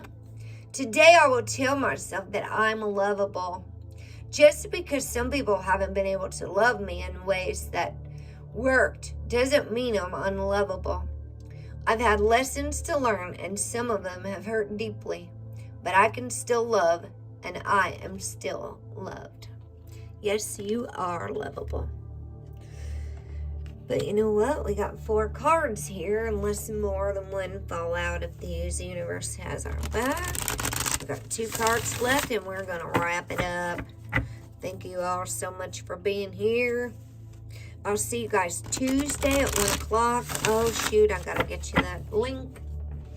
It's already on the members community tab. Hello, silence is my virtue.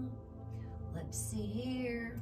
Let me grab this link. It's on the members community tab. Other than that, it's unlisted. You got to grab it while it's hot and get it while it's here. I don't do these always in advance because I don't give any haters a heads up when I'm about to go live. I do it as we roll. So week 8. The Artist's Way, recovering a sense of strength.